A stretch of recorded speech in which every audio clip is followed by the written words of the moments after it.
Hi, I'm Sophie. I lived in a beautiful suburban neighborhood where my life was filled with both hope and sadness. One sunny afternoon, Michael and I sat in our cozy living room, and the ticking clock broke the silence.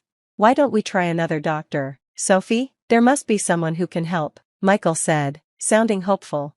I sighed, feeling the weight of years of failed treatments. "I don't know, Michael. It feels like we've seen every specialist in the state." He took my hand and looked at me sincerely. "We can't give up. We're in this together." His support kept me going, but we didn't know that trouble was coming. The doorbell rang, and Michael's mother, Evelyn, stood there, looking disapproving. "Michael, we need to talk, alone," she said, casting a contemptuous glance at me. Reluctantly, Michael followed her to the kitchen. I could hear them talking. "Michael, you need to think about your future. This situation with Sophie isn't changing," Evelyn said, her voice cold. "Mom, I love Sophie. We're not giving up on having a family," Michael replied firmly. "You need an heir to carry on the family name. Maybe it's time to consider other options," Evelyn suggested, hurting my feelings. That night, as we lay in bed, Michael wrapped his arm around me. "Don't listen to her, Sophie. We'll prove her wrong," he whispered. Days turned into weeks, and our hope returned when I finally got a positive pregnancy test. We were so happy, but our joy didn't last long. During a family dinner, Evelyn said something hurtful. "A baby with her health issues? Let's see how long this lasts," she muttered just loud enough for us to hear. I felt a lump in my throat, but Michael squeezed my hand under the table. "We're going to be fine, love," he reassured me. The next months were filled with ups and downs. Our families gathered for a baby shower, and even Evelyn pretended to be excited, but her cold gaze told a different story. "Make sure you take care of yourself, Sophie. We wouldn't want anything to happen to the baby," she said, sounding insincere. "I will, Evelyn, thank you," I replied, trying to hide my discomfort. As my due date got closer, Michael and I prepared the nursery. The walls were painted a calming pastel blue, and the crib was ready for our little miracle. "It's perfect, isn't it?" Michael said proudly. "It's everything we've ever dreamed of," I replied, feeling a mix of love and anticipation. However, our dreams shattered when complications arose during labor. The doctors rushed me into surgery, and when I woke up, they told me our baby boy didn't survive. Holding each other, Michael and I cried for the child we never got to meet. In my grief, Evelyn's hurtful words echoed in my mind. Despite our pain, we refused to give up. With each other's support, we faced our challenges head-on, determined to overcome the hurdles life threw at us. "Our love is stronger than any obstacle," Michael assured me, his voice soothing my aching heart. Through our journey of despair and hope, we learned the true meaning of resilience and the strength of unconditional love. Our story was not over, and we were ready to face whatever came our way together. Months passed after our heartbreaking loss, and just when hope felt distant, a miracle happened. I was pregnant again. The joy Michael and I felt was beyond words. Like sunlight breaking through dark storm clouds, we embraced this new beginning after years of heartache. "Can you believe it, Sophie? We're going to be parents," Michael exclaimed, his eyes sparkling with excitement. The months flew by, bringing us closer to meeting our little miracle. The nursery was painted soft pink, and we often sat there imagining our lives with our baby girl. Finally, the day arrived. After hours of labor, we welcomed our daughter, Emma, into the world. She was perfect in every way. Her tiny hands and soft cries filled our hearts with indescribable love. "We did it, Sophie. She's here and she's perfect," Michael whispered, tears of joy in his eyes as he held Emma for the first time. Our little family felt complete. However, this happiness felt fragile, like a delicate bubble. Emma's innocent giggles filled our home, healing the scars of our past. One evening, during a family gathering, Evelyn and her daughter Grace arrived. Their smiles looked forced, and their congratulations felt hollow. Evelyn glanced at Emma, then at me, her eyes cold and unfeeling. "A girl, huh? Let's hope she stays healthy," she remarked, her tone ominous. I felt a twinge of discomfort but pushed it aside, focusing on the joy in my arms. Michael squeezed my hand, silently promising that nothing would ruin our happiness. The first 3 months of Emma's life were a whirlwind of sleepless nights and endless cuddles, but our bliss was short-lived. Suddenly, Emma fell ill, and her condition worsened quickly. Despite the doctor's best efforts, we lost her. Our world, once filled with laughter and cries, was now silent. The emptiness at Emma's funeral was overwhelming. The air was heavy with grief as friends and family gathered. their faces showing sorrow. However, Evelyn and her daughter Grace stood out in the crowd. They showed no tears, no signs of sadness, almost as if they weren't affected by the tragedy at all. As I stood by Emma's tiny coffin, my heart breaking, I noticed Evelyn and Grace whispering to each other with smirks on their faces. Their blatant disrespect in such a sacred moment shocked me. "Can you believe it? Another one gone. Maybe it's a sign, huh?" Grace whispered, not realizing I could hear her. Evelyn chuckled softly. "Perhaps Michael will finally see sense and leave her." I was stunned as they exchanged smiles and whispers. Their laughter felt like a slap in the face, a mockery of our pain. Anger boiled inside me, and I whispered to Michael, "I can't believe they're doing this." Michael looked over, his expression shifting from confusion to disgust. "I'll talk to them," he said, but I was already moving towards them. "Really, Evelyn? Smiling at a time like this? What's wrong with you?" I couldn't hide the bitterness in my voice. Evelyn turned to me, her smile fading into a smirk. "Oh Sophie, always so dramatic. We were just what? Celebrating my daughter's death?" I interrupted, my voice rising. The crowd began to notice, murmurs growing louder. Michael joined me, his eyes filled with anger and disappointment. "Mom, this is unacceptable. You're at a funeral," he said sternly. Evelyn tried to defend herself. "We were just talking about what? How happy you are that my daughter is gone," I nearly screamed, my grief turning into rage. Grace stepped in, her voice dripping with fake concern. "Sophie, you're overreacting. We're just as sad as everyone else." "No, you're not," I shot back. "You never wanted me to be happy, not with Michael, not with Emma. You've always wanted me gone." Our confrontation caught everyone's attention. Michael stood firmly by my side, his arm around me, showing where his loyalty lay. "I can't do this anymore, Mom. Your constant negativity and disdain for Sophie are too much. I can't have you in our lives if this is how you're going to act," Michael said, his voice steady. Evelyn's face fell in shock and anger. "Michael, you can't be serious. She's manipulating you." "No, Mom, I'm seeing things clearly for the first time," he replied, his decision final. We walked away, leaving them behind amidst the whispers of the crowd. That day marked the end of our relationship with Evelyn and Grace. Michael chose to stand by me, and together we faced the world united in our grief and love. In the weeks that followed, our home became a sanctuary where we could mourn in peace, away from judgmental eyes. "I can't have her toxicity around us anymore," Michael said one evening, sadness in his voice. "I know it's hard, but I'm so grateful you're standing by me," I replied, my heart swelling with love for the man who had become my rock. As time passed, the sharp pain of loss turned into a dull ache, a constant reminder of what we had lost. We learned to live with it, building our lives around the empty space left by Emma's absence. "We'll get through this, Sophie, together," Michael often said, his words a beacon of hope during our darkest times. Our journey was far from over, but we faced it hand in hand, our love proving our resilience. The betrayal of family left a deep wound, but in each other, we found the strength to heal and move forward. As the years passed, they brought healing and new joys. Michael and I were blessed with 4 beautiful children, each a symbol of our enduring love and the strength we found in one another. Our home, once filled with sorrow, now echoed with laughter and the sound of little feet. As our children grew, so did their curiosity. They often asked about their grandmother, Evelyn, but the wounds she inflicted ran deep. Her absence in their lives was a conscious choice, made to protect them from the toxicity that had once threatened our happiness. One day, out of the blue, we received a call. Evelyn was gravely ill and wanted to see us. She wanted to meet the grandchildren she had never known. The news stirred a whirlwind of emotions within me. "Why now, Michael? After all these years?" I asked, my voice filled with confusion and bitterness.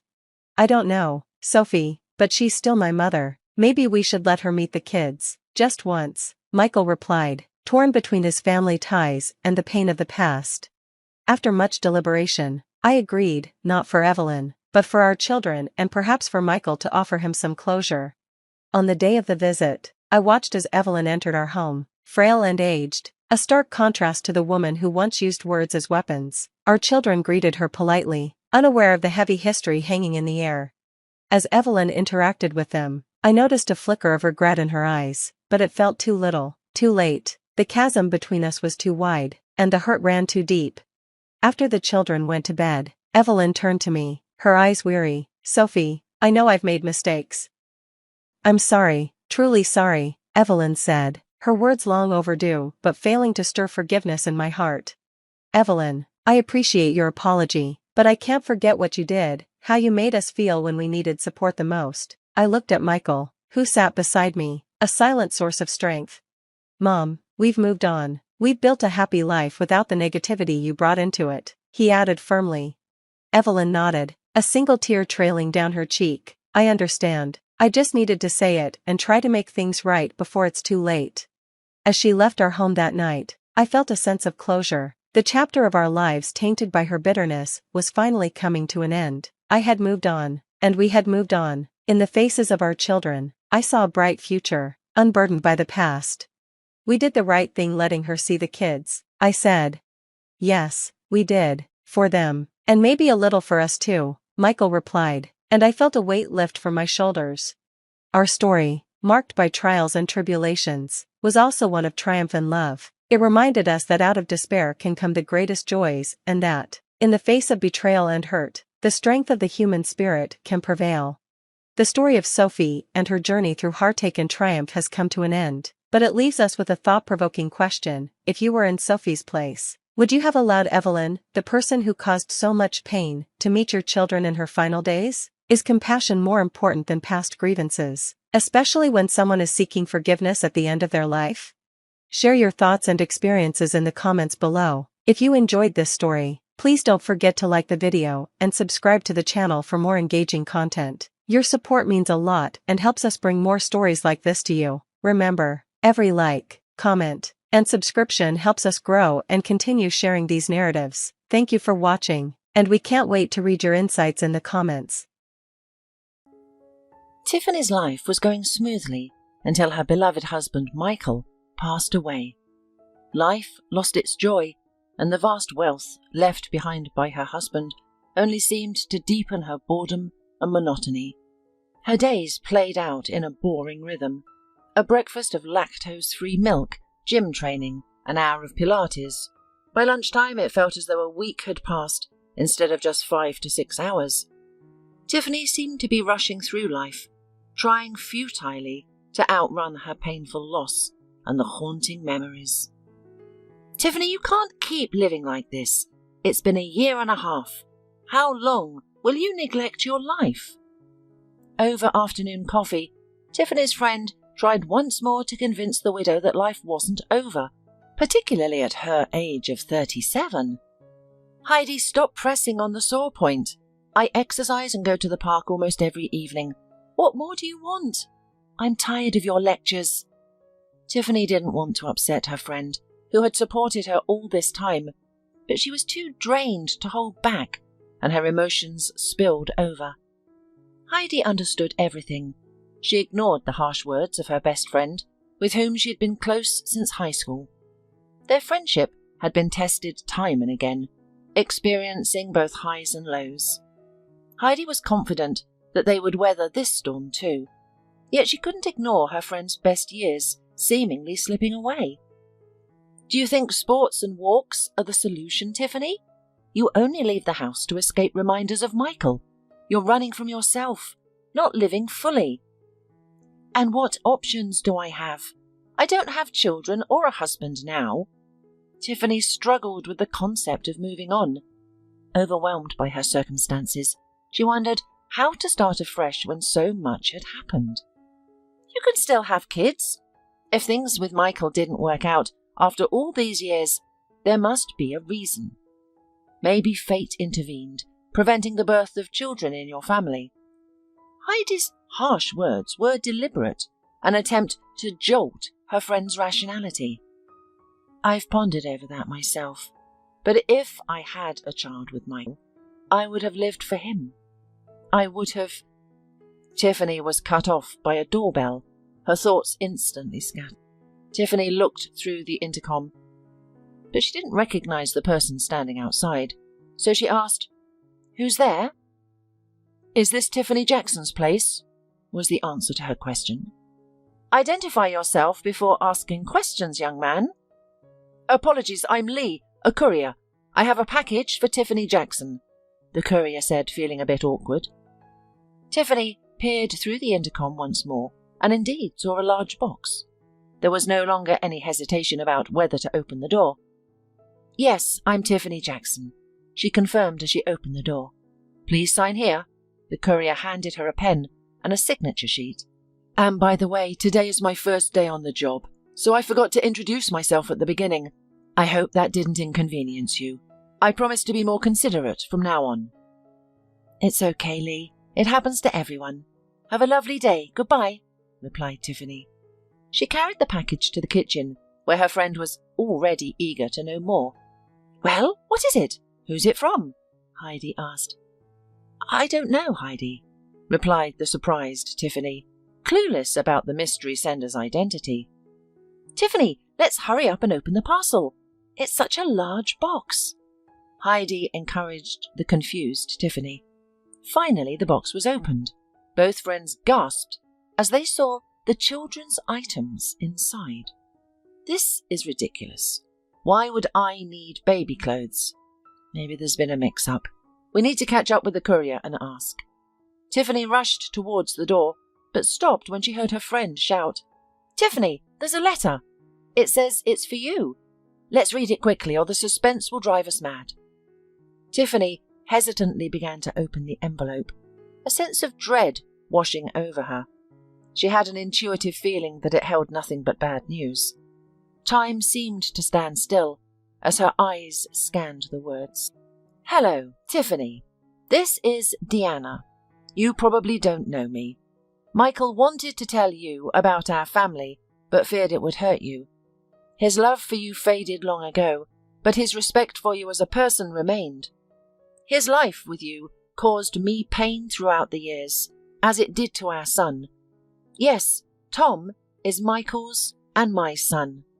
They loved each other deeply. Michael was an exceptional father. I'm writing this letter because I am at a loss. I hesitated to reach out, wondering if it was necessary, and then I realized it was necessary. You never had children, though I know you wanted to. Michael was upset about it. He yearned for a child, but you couldn't give him that joy. When he pursued me, he expressed a desire to have a child immediately.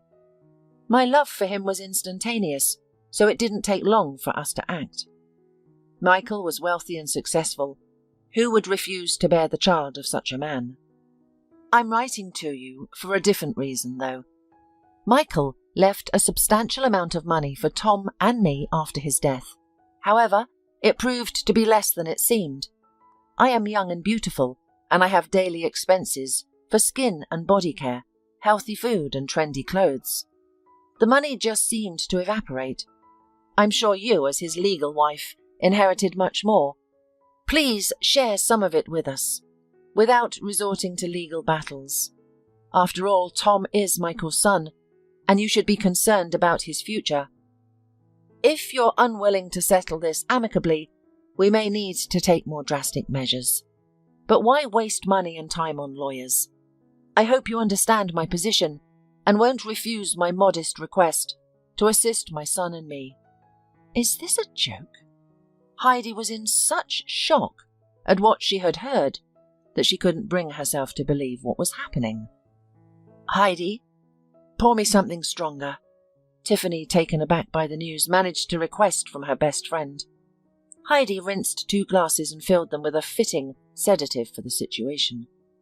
Yes, Tiffany, I didn't expect this from your husband. If it's not someone's cruel joke, then your beloved turned out to be a cheat, Heidi lamented. Tiffany ignored Heidi's lamentations. She was confused by how she had failed to notice for so long that her husband was cheating on her, and even had a second family with a child. Heidi, I want to be alone. Tiffany interrupted abruptly and tersely. Of course, dear. If you need anything, call any time, day or night. Igor and I will always be here to support and help you. Heidi hugged Tiffany and headed for the exit, thinking about how lucky she was to have a faithful husband and 2 children. On the other hand, she was deeply hurt for her best friend, whose family also seemed perfect. Sure, they didn't have children, but Michael adored Tiffany. How did this happen? There was no excuse for the cheater. but there were more questions than answers. A few weeks passed after the terrible news. Tiffany completely stopped going to the gym. Life became even more unbearable. Memories of her husband, once a source of sorrow, now only brought chaos, confusion and grudge. Tiffany woke up thinking about Deanna and her son. Every morning she remembered that damned letter and those children's things, which had long ago ended up in the dumpster outside Tiffany's house. Tiffany couldn't comprehend how Deanna had the audacity to write to her. Why should she care about the child born from her deceased husband's affair? The idea of sharing property and money with a woman who knowingly had an affair with her husband was incomprehensible. Tiffany definitely decided she wouldn't give a penny to Deanna. Her grief over her husband's death was slowly turning into anger and resentment. What's even happening? Tiffany found herself shouting aloud in her empty apartment. You fool! Get up from this couch. Start a new life. Don't walk. Run. Live. She continued to berate herself. Stop mourning over the cheaters. Deanna, you can go to hell. You won't get a dime. Learn not to sleep with married men. Did you mention lawyers? Honey, you won't have enough money for a good lawyer. When her anger subsided, Tiffany suddenly realized that she wasn't as old or hopeless as she had thought. This revelation sparked the idea of going on a date. Despite her previous reluctance to let anyone close after her husband's death, she now saw this as a missed opportunity. Without further thought, the still young and wealthy widow decided to venture into online dating. Despite the risks associated with dating sites, they provided the easiest way to find a companion. She hoped to rekindle her zest for life through these interactions. In no time, she had created her profile and uploaded photos. The only task remaining was to sift through the numerous suitors and find the most deserving one. Eugene, aged 55, was the first to write. Despite the nearly 20-year age difference, he did not appear uncomfortable, but Tiffany, with her plans about children and happy, active, joint future, was not inspired by such a person. Then came messages one after another. Young guys tried to test their fate, noticing expensive jewelry on a lady much older than them. After a couple of hours, Tiffany was finally drawn to a message from a man named Nick, who appeared to be around 40 years old. The photo revealed a tall, athletic, confident man in his prime. Hi, I'm Nick, 40 years old, unmarried, no children. Would you like to chat? His message read, succinct and straightforward. Hi, I'm Tiffany, a 37-year-old widow with no children either. Of course I'd like to chat. That's why we're here, to meet new people. Tiffany responded, trying not to appear too formal and hide her lack of experience with men. Nick didn't reply for about 3 hours, leading Tiffany to believe he was uninterested in their acquaintance. Good evening, Tiffany. I've been swamped with work. If not for the internet, I wouldn't find a spare moment to meet a decent woman. I'm not fond of online communication, so perhaps we could meet for coffee in an hour? Nick, as it seemed to Tiffany, was not some frivolous online slacker, but a serious man who valued his time. Good evening. Why not? Tiffany replied. They exchanged contacts and planned a meeting. Nick proposed to pick her up in his car, but for safety reasons, Tiffany decided she would drive herself to the restaurant. As an hour wasn't sufficient for her to freshen up and travel, the meeting was pushed 2 hours later. As she showered, Tiffany found herself surprisingly excited and anticipative of the upcoming date. Michael's mistress, their son, and her whole past life all seemed to have vanished. The affluent, slender woman easily chose her attire. The warm and dry spring weather worked in Tiffany's favour. She picked an elegant yet playful dark blue dress that highlighted her features, particularly her deep blue eyes. With brighter makeup and sweeter perfume, Tiffany was ready to charm her date from the website. Just in case, she decided to call her friend Heidi and inform her about her plans for the evening. At 20, you often just rush headlong into dates without much thought. By 37, common sense prevails, preventing such reckless ventures. "Hi, Heidi, I'm going on a date, but don't ask me anything yet. I don't even have the answers myself, and I'm not sure if this is the right thing to do." Then Tiffany relayed the restaurant's address, her date's name, and other potentially useful details. The street was lit by streetlights, but their glow wasn't enough to drive without straining one's eyes. Suddenly, Tiffany felt a jolt as her bumper was hit, and only by quickly pressing the brake, she was able to avoid a collision with the stone fence lining the road. Dressed elegantly and wearing 10-centimeter stiletto heels, Tiffany rushed out of the car to assess the situation. Few cars were on the suburban route, and everyone seemed to hurriedly drive home without acknowledging the incident. To her horror, Tiffany spotted a man lying on the curb, not far from her car. She felt the ground slip from beneath her feet as thoughts of being imprisoned for manslaughter filled her mind. "Wake up! Come to your senses, I'm begging you!" Tiffany pleaded, and the man suddenly showed signs of life. Tiffany moved closer, but she hesitated to touch him. She knew from her school first aid lessons to avoid moving an injured person until medical help arrives, unless there's a life-threatening danger. However, she soon regretted leaning over the man. He reeked of alcohol, unkempt body, and typical street smells. "I'm all right," the man mumbled. "What? All right? I'm sorry, for heaven's sake, I didn't see you." Tiffany didn't know what else to say. "It's all right, it was my fault. I jumped in front of your tires." "What? On purpose? You're insane. I could go to jail because of you." Tiffany was clearly unprepared for such a confession. "You're so beautiful. I think I'm in love." The man was slowly regaining his senses and struggling to his feet. "What are you talking about? You're drunk out of your mind. I'm calling the ambulance and the police. They will come and sort things out," Tiffany stated, realizing she couldn't easily escape this situation. "Please, I don't need an ambulance, and I won't report you. It's my own fault. I'm all right. Let me write a waiver of hospitalization and a statement stating I have no claims. And you will just allow me to shower at your house, clean up, disinfect my abrasion, and we can resolve this issue once and for all. Do you agree?" the homeless man proposed. "I'm not a paramedic. What if something happens?" Tiffany was taken aback by the unexpected proposal, but was forced to agree, as she preferred this arrangement over lengthy legal procedures. Due to all this mess, Tiffany completely forgot about the date with Nick. Speaking with him, she missed many calls or messages from him. "My name is Bradley. What's yours?" The man in the back seat broke the silence first. "Huh? What? Oh, yes, I'm Tiffany. Sorry, I was lost in thought." Tiffany was clearly disoriented and barely aware of her surroundings. "It's a beautiful name, just like you. Truly stunning." The man continued to compliment her, but Tiffany ignored him. "Tiffany, I'm serious.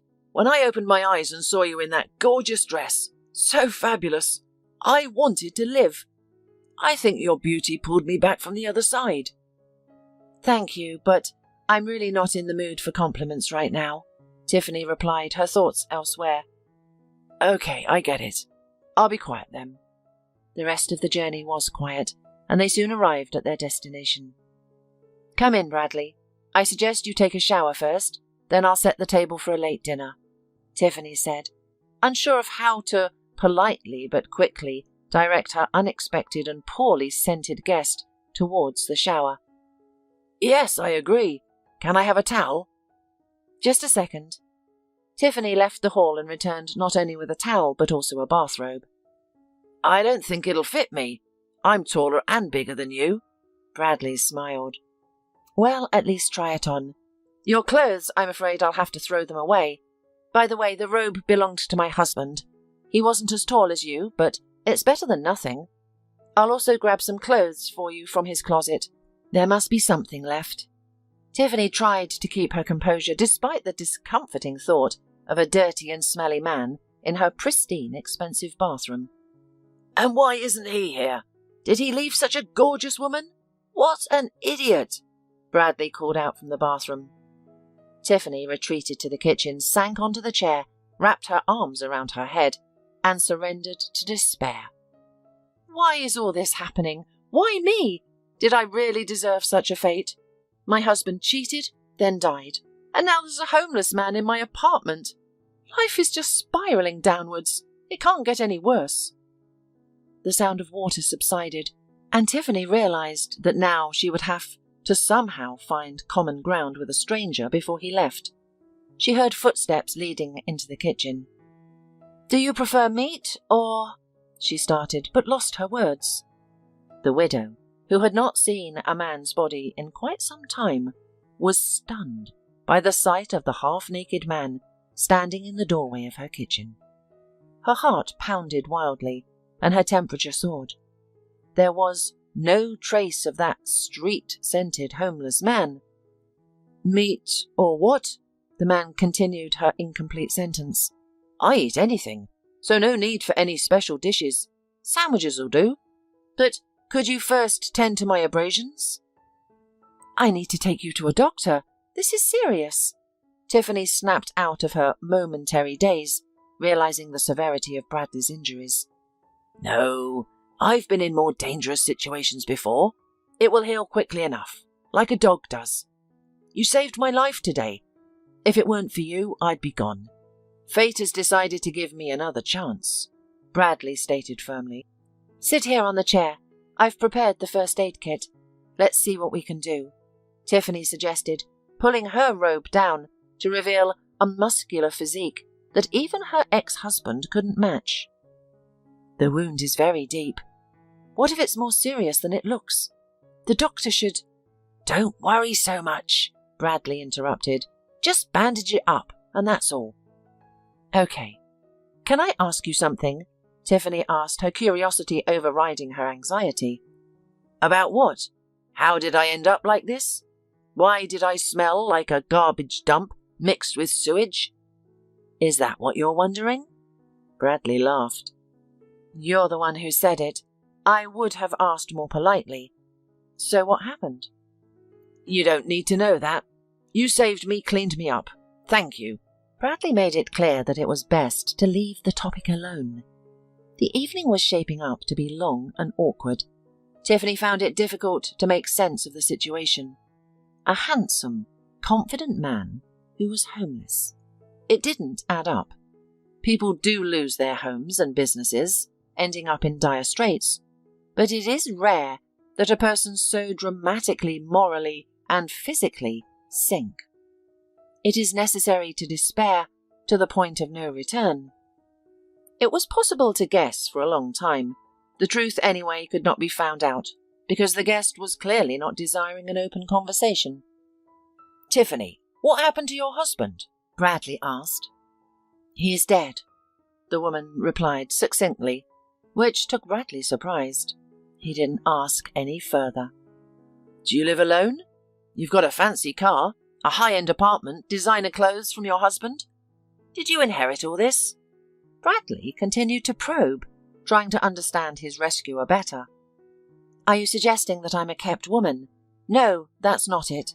I've worked all my life and supported my husband in everything. After his death, I gave up my business, and now I live on interest from my assets and savings. I've got enough, though." "I see. I didn't mean to offend. I'm sorry. You looked quite dressed up today. Were you going on a date?" Bradley asked. "Exactly. Good heavens, I forgot. There was a man waiting for me," Tiffany exclaimed as she ran out of the hall and into the hallway to retrieve her purse. Checking her phone, she found 5 missed calls and 2 messages.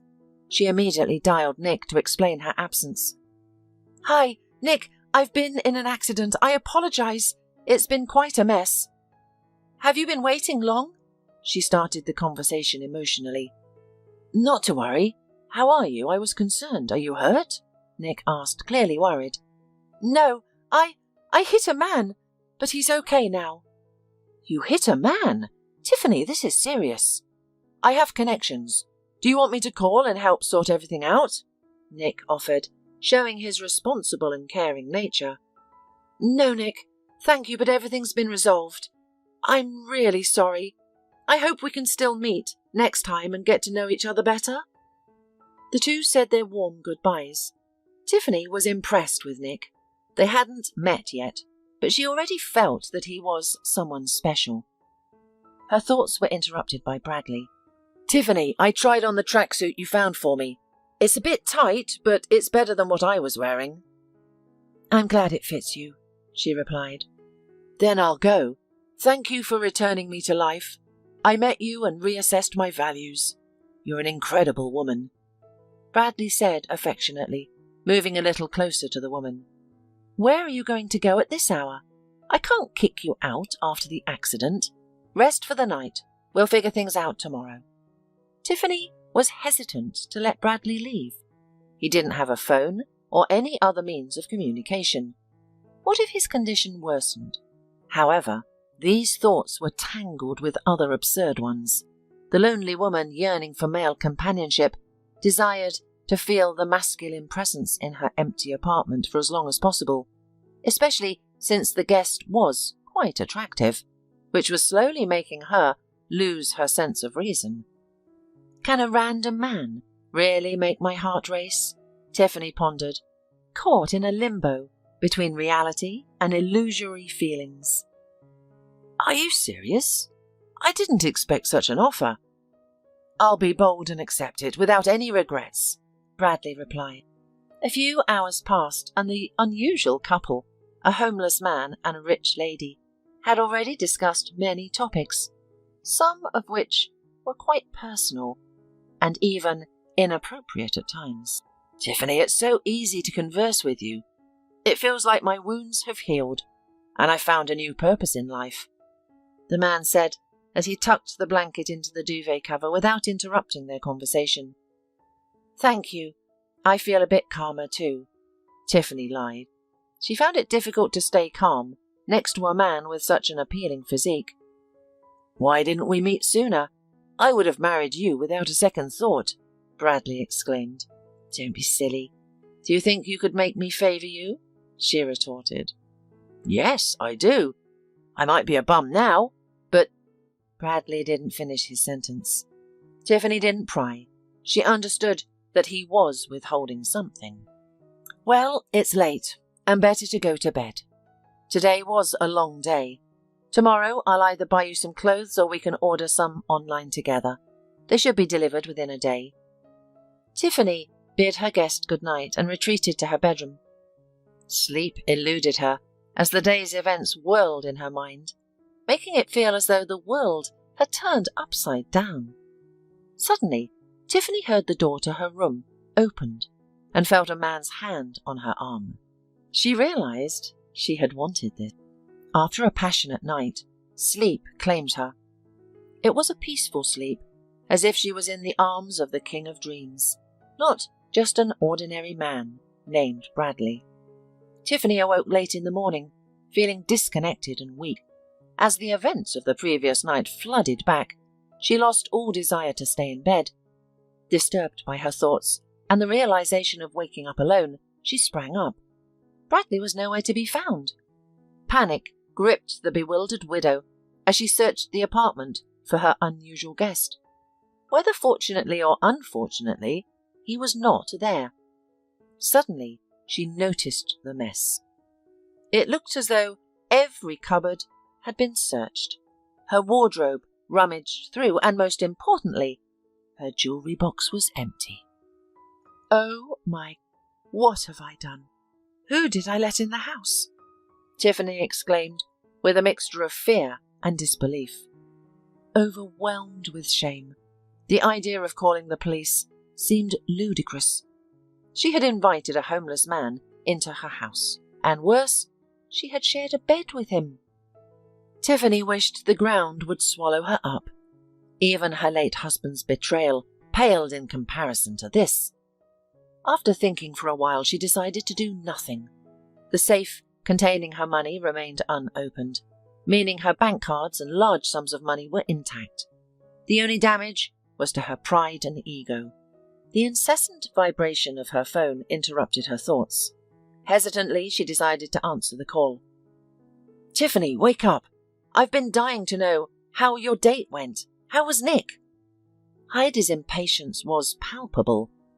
"Hi, listen, it was fine. Can we talk about it later? I need some time alone tonight, just to clear my head," Tiffany responded. "Hey, dear, is everything okay? Did he do something to you? If he did, you need to stand up to him," Heidi pressed on. "No, Heidi, everything's fine. He's the best man I've met in years. It's just that things are changing, and it's a bit overwhelming. I need some time to process it all." Tiffany managed to convince her friend to give her some space. They said their goodbyes, but Tiffany had only questions swirling around in her mind. What am I going to do? Tiffany started cleaning up the mess made by Bradley, and to distract herself from sad thoughts, she decided to turn on the TV. The music channel was blaring with the grating voices of today's underperforming singers, so she switched to a news channel covering current events. The kitchen was the only place that hadn't been damaged. Apparently, the bum took a good look at it last night during dinner and didn't find anything of value. Tiffany began cleaning the living room where the intruder had slept, or pretended to sleep. On the coffee table, Tiffany found her sleeping pills. That's probably why she slept so soundly that she didn't hear any noise during the night. New theft schemes have been identified within the capital and its suburban. Law enforcement agencies ask all drivers to be extra vigilant on the roads in the evening, the news reported. Crime stories always piqued Tiffany's interest, so she shifted her attention from the window to the TV screen. The girl from the news program, meanwhile, continued to reveal the details of the case. A gang of swindlers disguised as homeless people are pulling off an uncomplicated acting stunt.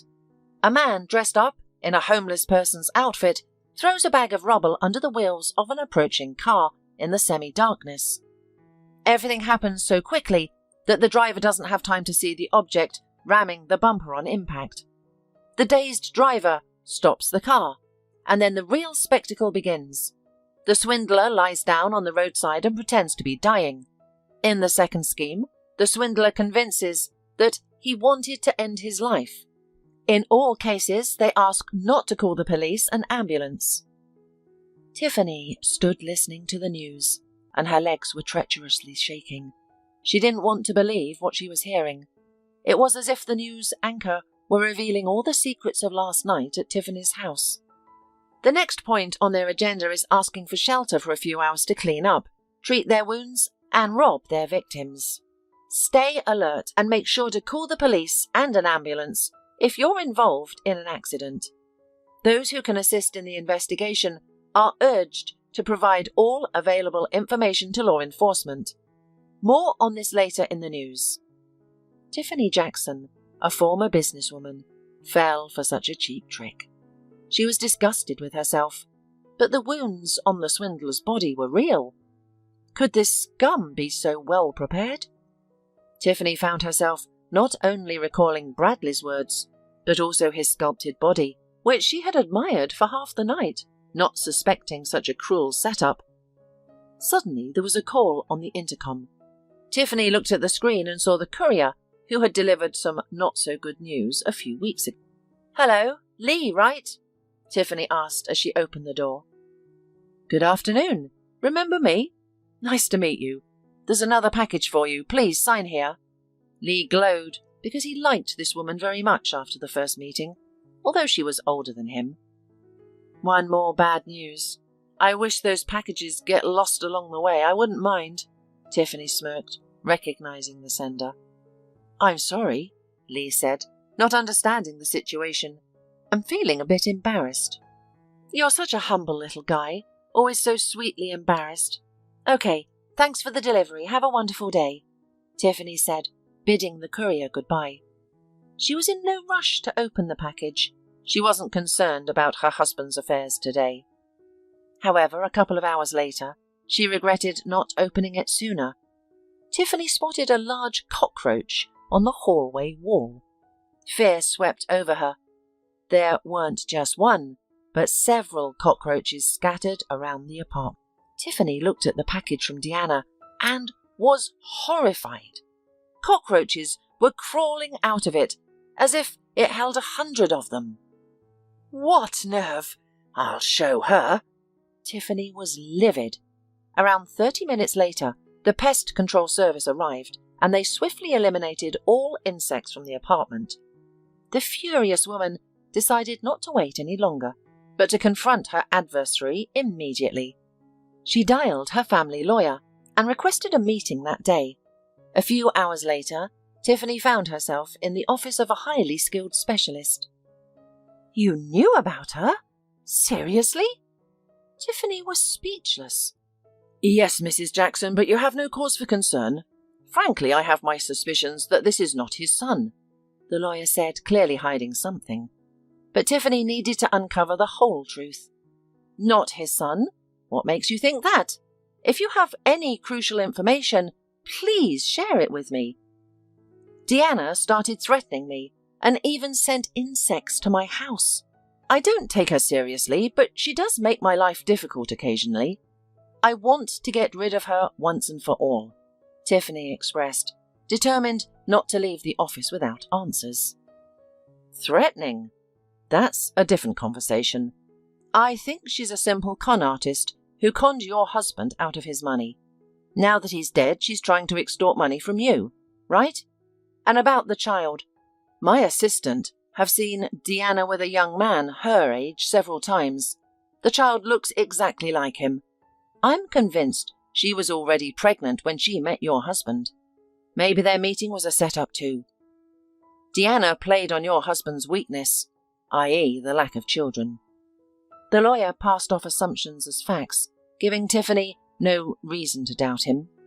She realized that such a serious man would first convince himself of the truth before sharing it. How can I get rid of her?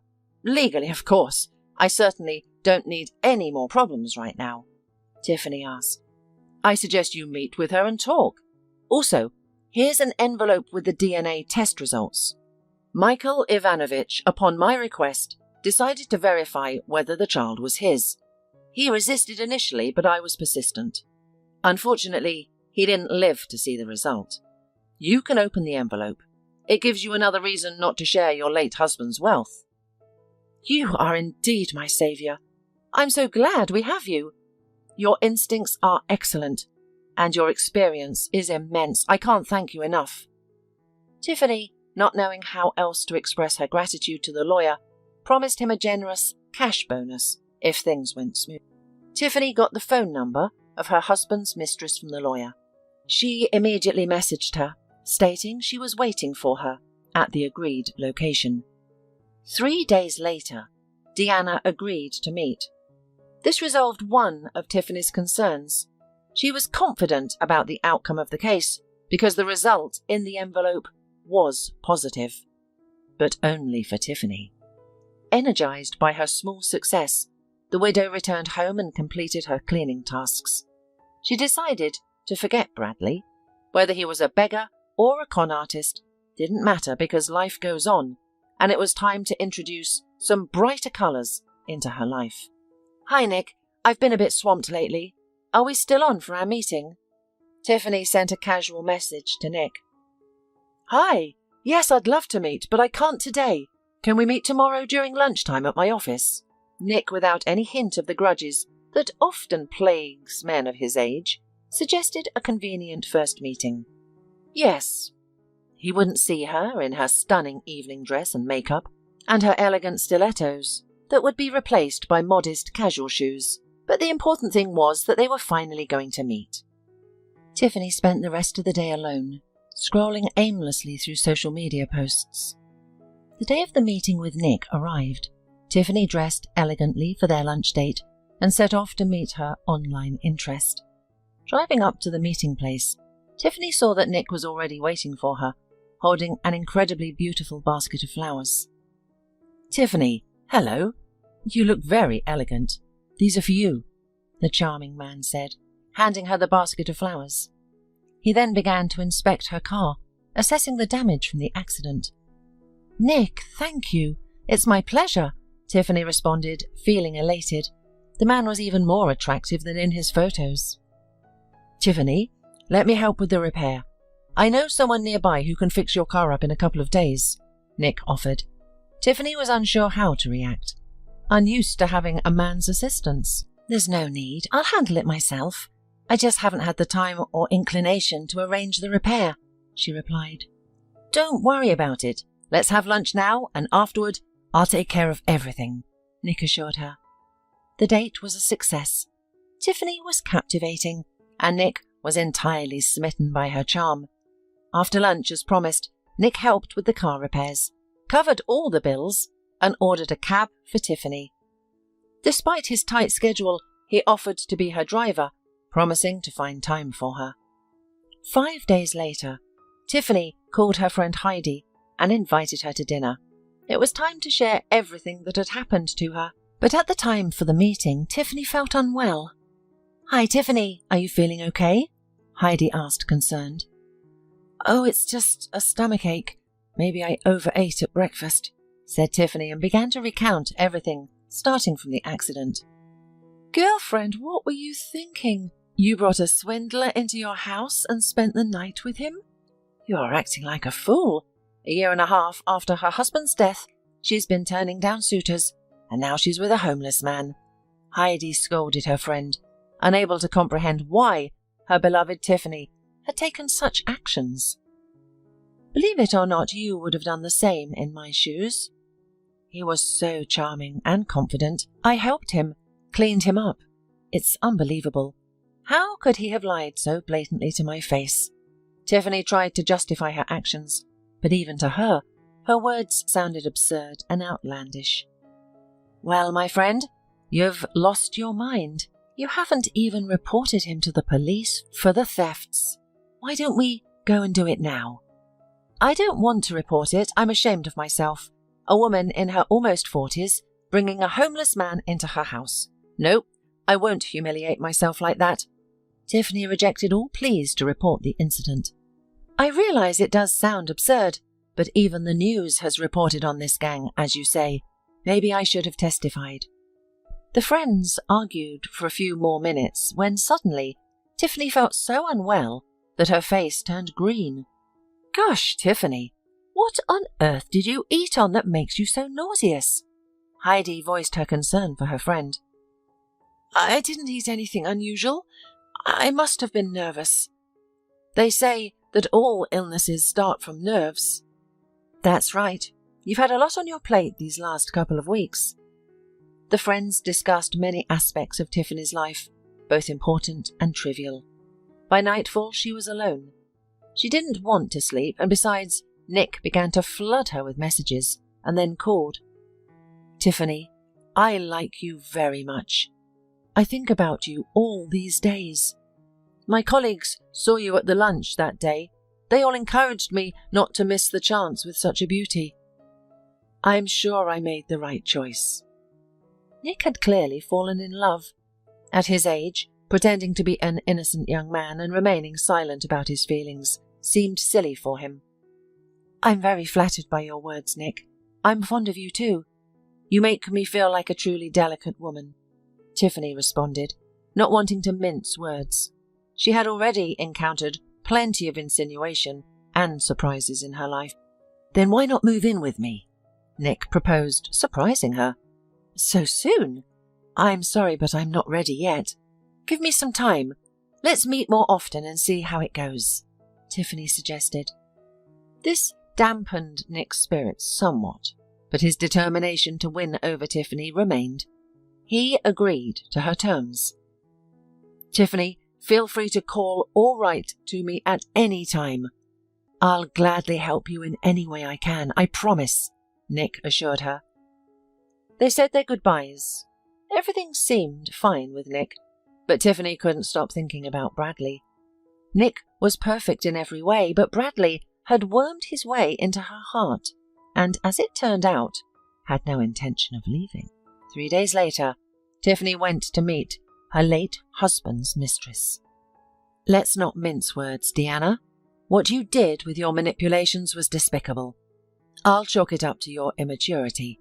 Although I could have taken more drastic action after such a nasty stunt. Tiffany began the conversation, confident in herself and her strength.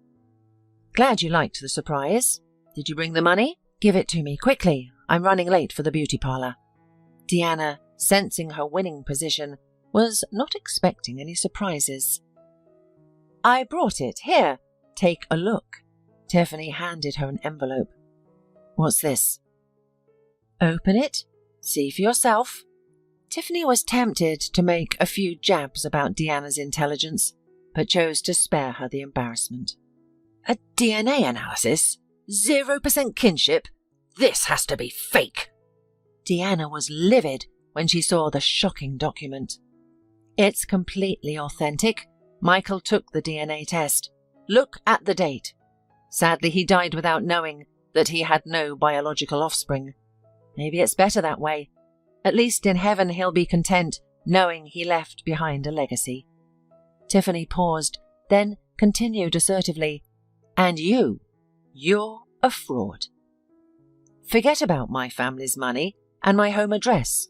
You won't get a cent, Tiffany said, then left a few bills on the table for their coffee and cab fare home and turned to the exit. Deanna shouted obscenities at her back, but Tiffany brushed off the harsh words. She had already put the home wrecker in her place. Content with herself, Tiffany indulged in shopping, sipped champagne, enjoyed tiramisu, and realized she could confidently announce, a new life begins. Hurry, hurry! The woman from the 7th ward is going into labour. Her water's broken! Echoed a shout from the corridor of the private maternity hospital in the capital.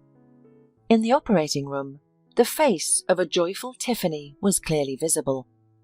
9 months ago, she had unexpectedly become pregnant on one of the most peculiar days of her life. Will my baby be okay? Tiffany, more concerned about her baby than herself, asked anxiously. Of course. You're fit enough to have 3 more. All young women should be as healthy as you. The midwife reassured her with encouraging words. The labour went smoothly.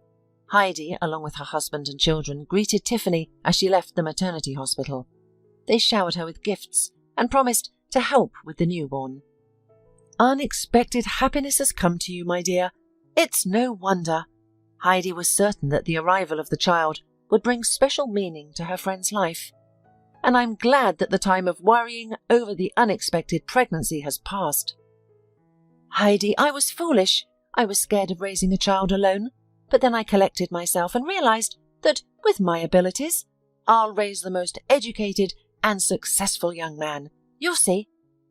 Tiffany named her son Bradley, hoping to maintain some connection between him and his absent father. Despite her friend's objection, Tiffany was firm in her decision. She held no grudges, and now she was forever grateful for his priceless gift. As a single mother, Tiffany faced no unusual difficulties. It was as if she were born to be a mother. She often wondered why she hadn't conceived with her husband, when she had become pregnant after just one night with another man. But such speculation was pointless. Tiffany loved taking her baby for walks, so she made a point of going out as often as possible. One day, while in the nearest park, a woman called out to her. Tiffany, is that you? The woman asked. Oh, Mrs. McNeely. It's been a long time. We're neighbours, but we don't run into each other often, Tiffany responded, glad for the company. I'm always at my son's country house. It's so beautiful there that I hardly want to return to the city. By the way, congratulations on the birth of this adorable boy. The neighbours exchanged polite pleasantries, but then Mrs. McNeely blurted out, Where's your groom, Nick? I haven't seen you two together in months. What happened? Why isn't he living with you and his son? He wasn't as perfect as I thought, Mrs. McNeely. Tiffany refrained from revealing that he wasn't the father, keen to avoid unnecessary gossip. All men are the same. Anyway, you'll manage on your own, dear. You're wealthy and educated. It's not that difficult to raise a child if you have money and intellect. Mrs. McNeely's words hit the mark. You're right, Mrs. McNeely. I have the resources, and my Bradley won't lack anything. Thank you for your support, Tiffany responded. The women continued their stroll around the park before heading home. The concerns about her child brought Tiffany joy. She couldn't fathom how she had lived without her son before. She had missed out on so much. But as they say, everything happens in its own time. Years passed and Bradley started first grade. Bradley, how was your first day at school? Did you like it? Tiffany wanted to know every detail because school marked a new phase in her son's life. Mummy, it's great. There are so many kids. I've already made friends with Paul and Molly. They're really cool. Bradley was clearly delighted. And what do you think of Ms. Jones? She will be your teacher for the next years. Mum, she's nice. She praised me when I read the alphabet without mistakes, the first grader said with a proud look. You're a good boy. Make sure Miss Jones continues to praise you. I'm confident you'll do well, my dear. Tiffany was overjoyed to hear about her son's success. Mum, can we get ice cream? Let's go. It didn't take long to convince the loving mother. The small family, composed of a mother and her son, joyfully entered the nearest cafe. Ice cream for us, please, Bradley ordered. What flavour would you like? Or do you want a mix? Asked the young waitress, pulling out a notebook to jot down the order. Mix! Chocolate, strawberry, and let's have cherry. The boy picked his favourite flavours. The waitress left to get their order, and Tiffany was left stunned. She thought she saw Bradley, not her son, but her child's father, leaving the cafe. It's unbelievable, Tiffany whispered almost inaudibly. Mum, what? What did you say? Her son didn't understand her. Nothing, honey, nothing. A few more months passed. Bradley was studying diligently, and Tiffany was pleased with his progress. Life was improving, and everything went on as usual. Once again, while waiting at the school gate for her son, Tiffany spotted the man who resembled Bradley's father among the passers-by. She felt herself slipping into madness, occasionally drifting back to the past. She promptly pushed these thoughts aside and promised herself to avoid such nonsense. She was a mother now, and she decided there would be no more men in her life, at least until her son was grown. She was content with her small family. On the weekend, she visited Heidi and her family. Little Bradley adored his mother's friend and her children. Heidi often treated him with gifts and treats. Aunt Heidi, I'm so glad to see you, he said, and smiled to his godmother. Mummy tells me you enjoy school. Have you made any friends? Asked Heidi. Yes, I've made many new friends. I even invited them to play this weekend. They promised they would come. Right, Mum? Bradley asked Tiffany, who was busy setting the table. Yes, Sonny, now eat up before your food goes cold, responded Tiffany. After dinner, Bradley retreated to his room to play with Heidi's kids. Heidi, I have something to tell you, but keep it quiet, okay? Tiffany felt the need to share her suspicions, even though they might be just figments of her imagination. She was unsure of what to make of it. What is it? Hurry up and spill, or I'll die from curiosity, Heidi urged her friend. I think I've spotted Bradley's father, Tiffany confessed. Seriously, Tiffany? That good-for-nothing drifter? Heidi exclaimed in disbelief. Quiet, for heaven's sake, we can't let Bradley overhear. Yes, but he was dressed decently, and he didn't resemble a tramp in the slightest. You could be mistaken, you know. You mention that scoundrel so often, you might have started seeing things, Heidi pointed out. I thought the same, but I've seen him twice, and it couldn't have been a hallucination both times. You've truly stunned me. I'm at a loss for words. The friends chatted for a few more hours, trying to figure out why he could show up, and if he was really there. Heidi, thank you. I've said my piece and I feel relieved.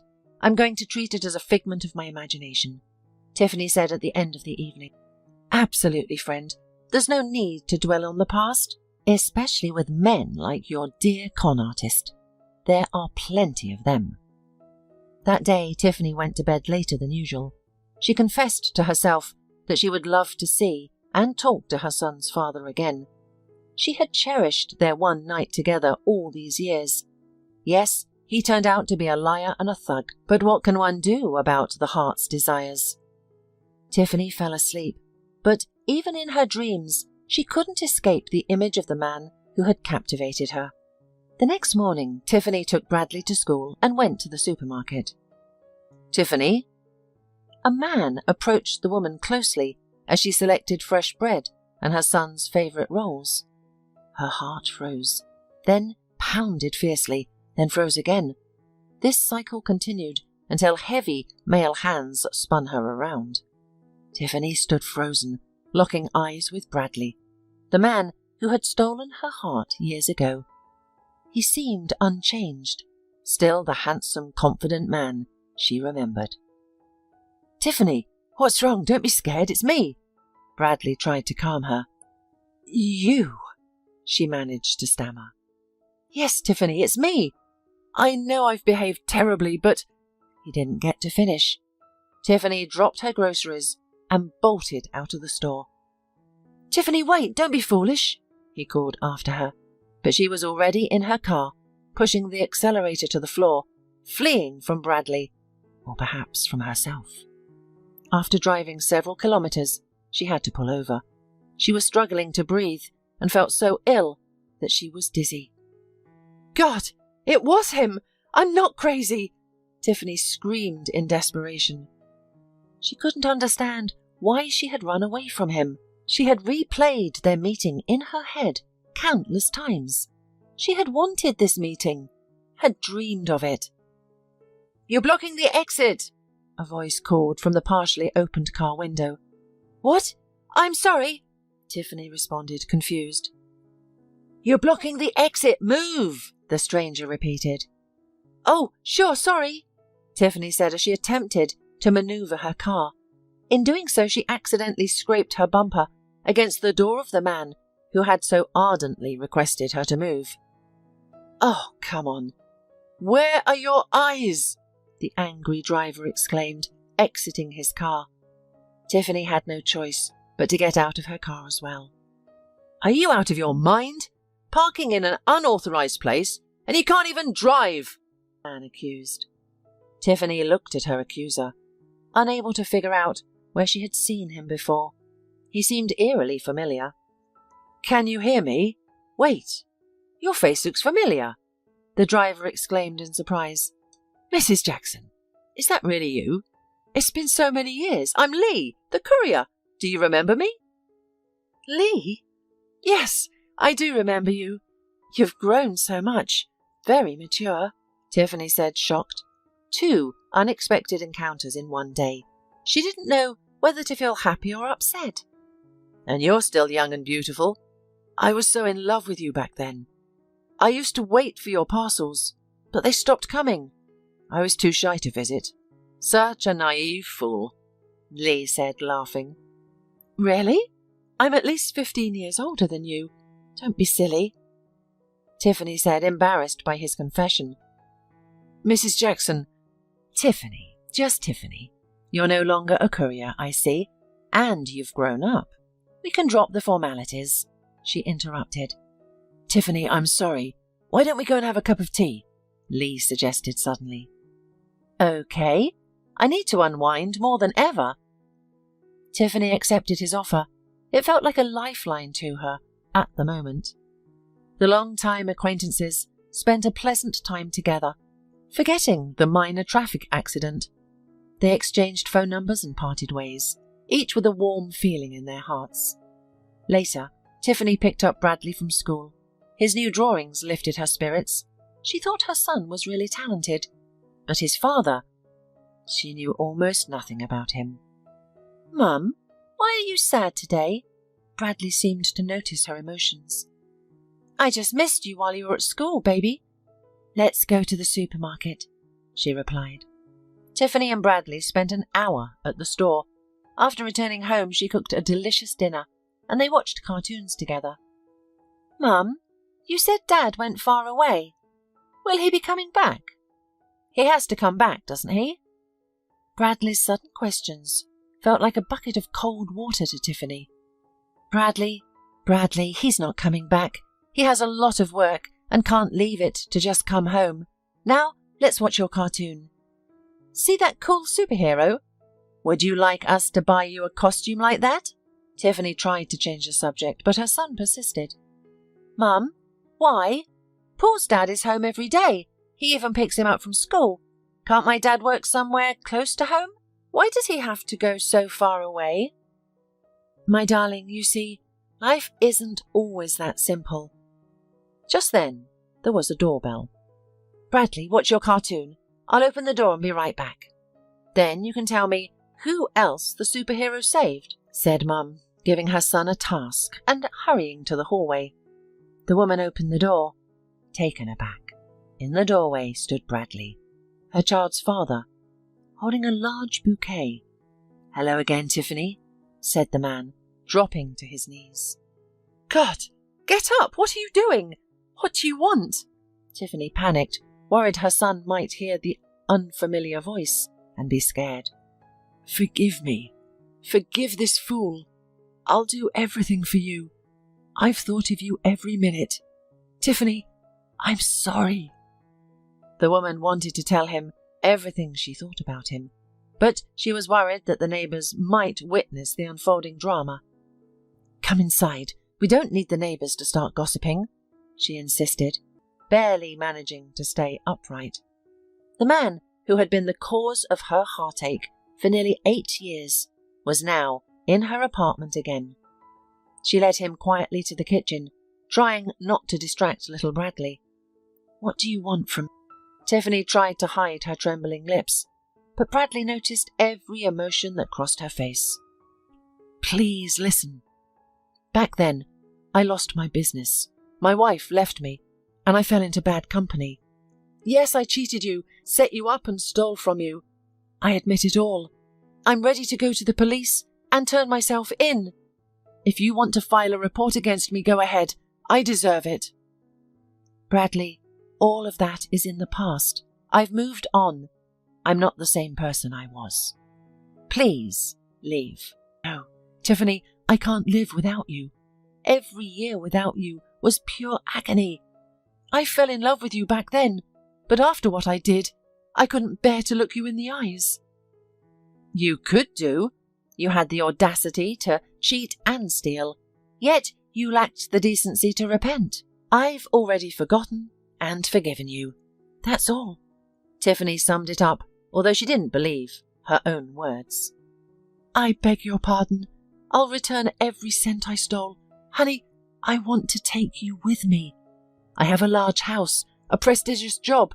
I've risen from poverty, and now I've come to make you the happiest you've ever been." "You already have," Tiffany retorted, quickly realizing she wanted to change the subject. "What do you mean?" "Tiffany?" "Nothing. It's just sarcasm. Now leave. Get out of my house." Her tone escalated. It didn't sound like sarcasm. "Is there something you need to tell me? Please don't hide anything." Bradley sensed something amiss. "No, I have nothing to tell. Just how much I've cursed you all these years. You used me and ran away. What a humiliation." "Sweetheart, calm down. I know there's no forgiveness for me, but please give me a chance. I'll make it up to you," the man said, taking Tiffany's hand and leaning his cheek against it. "Bradley, do you have any idea how I felt that day? I was alone with this vile situation." Tiffany could no longer hold back her tears. I know, darling. Calm down. If you knew, you wouldn't have run away like the last scoundrel." She fell into Bradley's arms and finally felt at home. She didn't want to determine who was right or guilty. She could feel his breathing and the rhythm of his heart, which gave her strength. "Mum, why are you crying? Who is this man?" Little Bradley appeared in the kitchen suddenly and quietly. "Mum, is it my dad?" he continued to ask his confused mother and father. "Tiffany, he's my copy! Jesus! Tiffany, how can you explain this to me?" Bradley was mesmerized as he looked at the boy, not understanding what was happening. "Yes, honey, it's your daddy. He's back," was all Tiffany could manage to say. "Daddy, Daddy, you won't work so far away anymore. You're here for good, right?" "Tiffany, is it true? Answer me, Tiffany." Bradley awaited this answer like a blessing from above. "Yes, meet Bradley, your son, our son."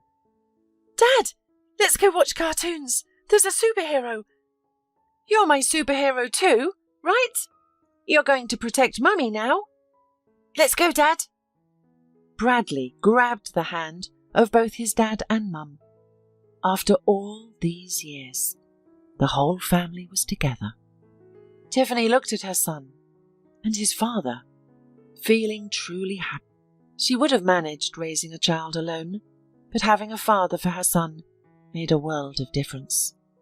Even though Bradley initially stumbled, the most important thing was that he had come back to them, making their lives much more joyful and fulfilling.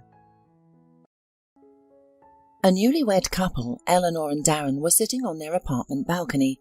A month had passed since they became husband and wife. The honeymoon period was over, and their life together was about to truly begin.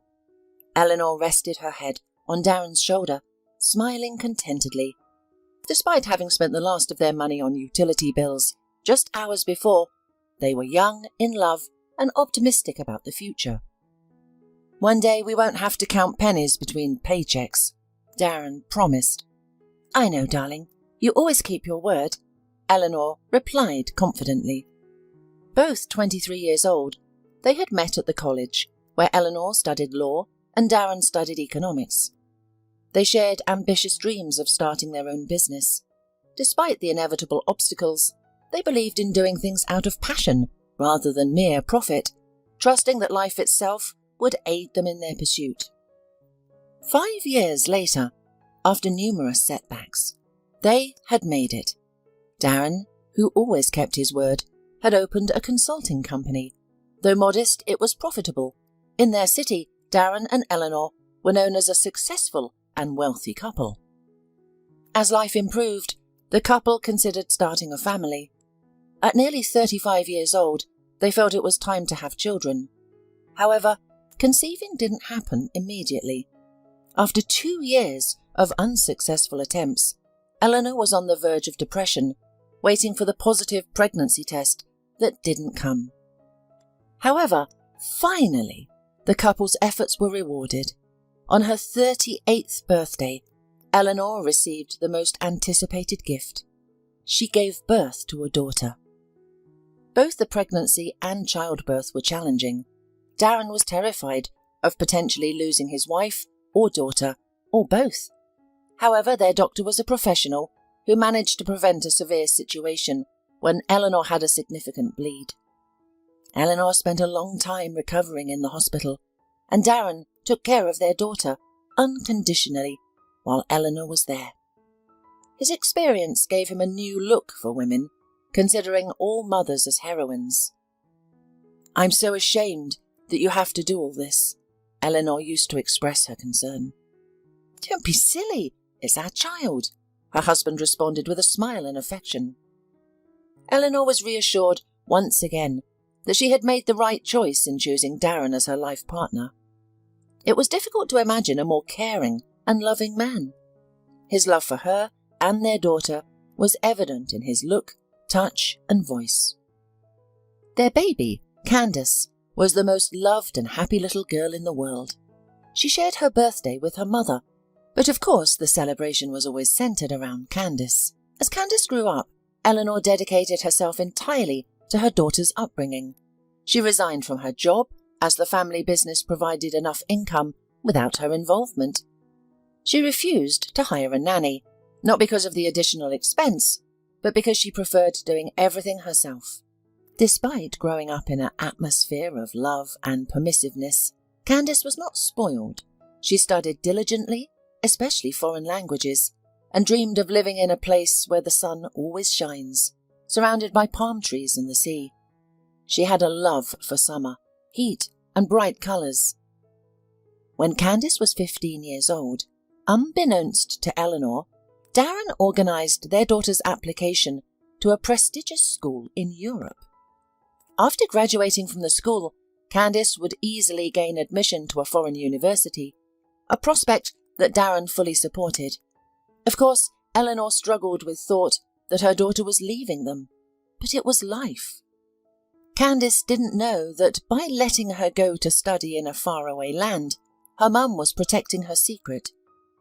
The woman had asked Darren not to reveal anything to avoid jeopardizing Candice's dreams.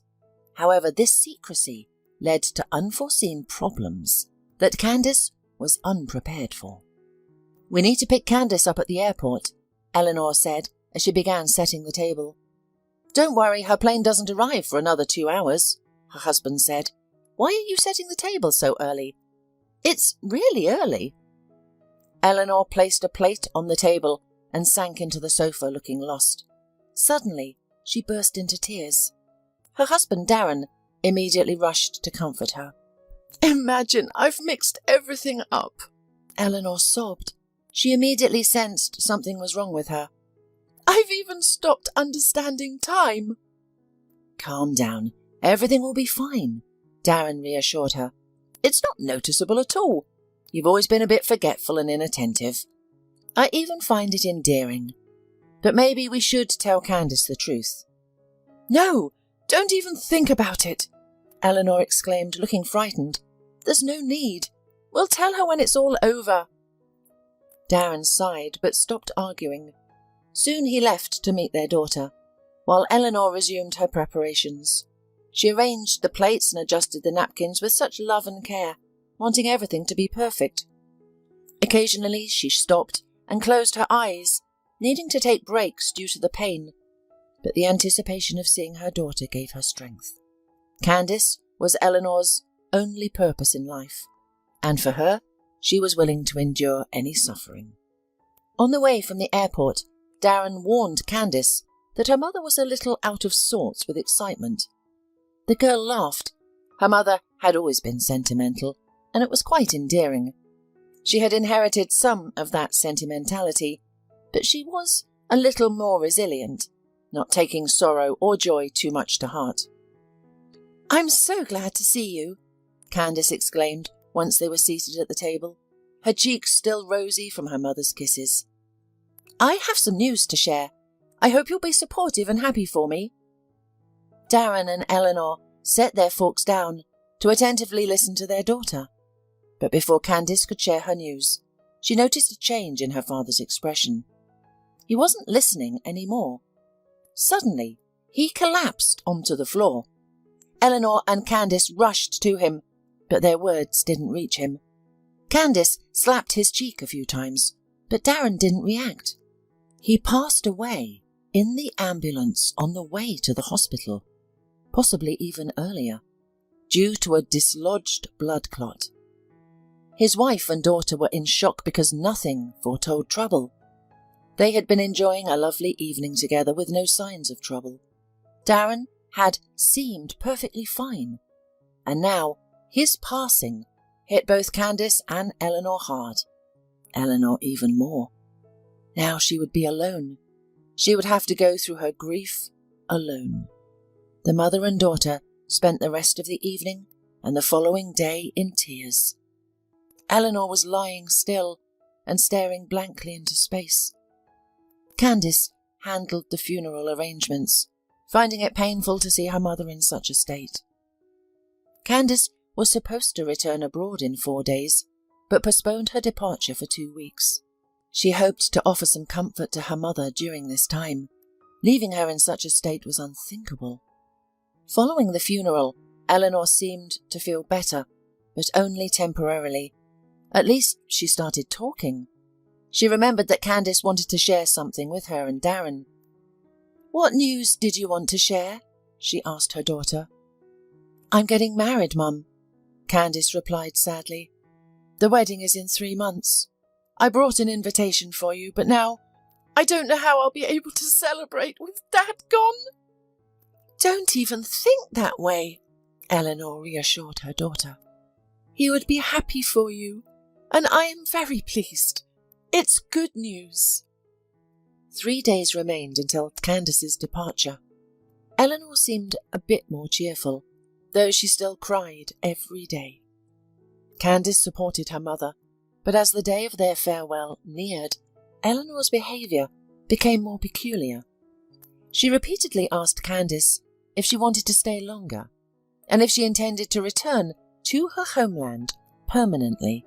Candice was puzzled by these questions. She had already told her mother about her fiancé waiting abroad, so why these constant inquiries? So finally, 2 days before Candice's departure, Eleanor finally started a serious conversation. "Candice, I want you to listen to me first, and then respond," Eleanor said nonchalantly. "We still have our family business. I've been managing everything for almost 2 weeks now, but it's difficult. This job isn't for me because I don't know anything about finance. You have a better education. You know more than me, even at your young age." "Mum," Candice interrupted her, "you know I can't leave everything. My future husband is waiting for me there." "My girl, I told you to listen to me," Eleanor said affectionately but sadly. "Daddy and I hid this from you for a long time. To be honest, I didn't want you to know at all. But I can't keep silent any longer. I've been diagnosed with a malignant tumour. I'm undergoing chemotherapy, and I'll start treatment in a month. I won't be able to handle the business. It's all going to collapse, and I don't want my father's business to die with him." After hearing her mother's diagnosis, Candice couldn't focus on anything else. She realised, at that moment, that she wouldn't be leaving in 2 days. It was harder than ever for her to keep control, but she found the strength to weather another blow of fate. "Mum, why didn't you tell me?" Tears welled up in Candice's eyes. "Are you serious? Do you have a chance?" "Don't worry. I'm still at a stage where I can avoid the worst outcomes," her mother explained. "I told you, I'll be starting therapy soon, but it takes time and energy. I'll have to step away from the business." Candice pledged to stay home temporarily to assist her mother, yet she declined to manage her father's business. The prospect of responsibility and challenges frightened her. She was only 22. How could she manage a consulting company? "Do you have an assistant? A right-hand person, a deputy?" Candice proposed alternatives.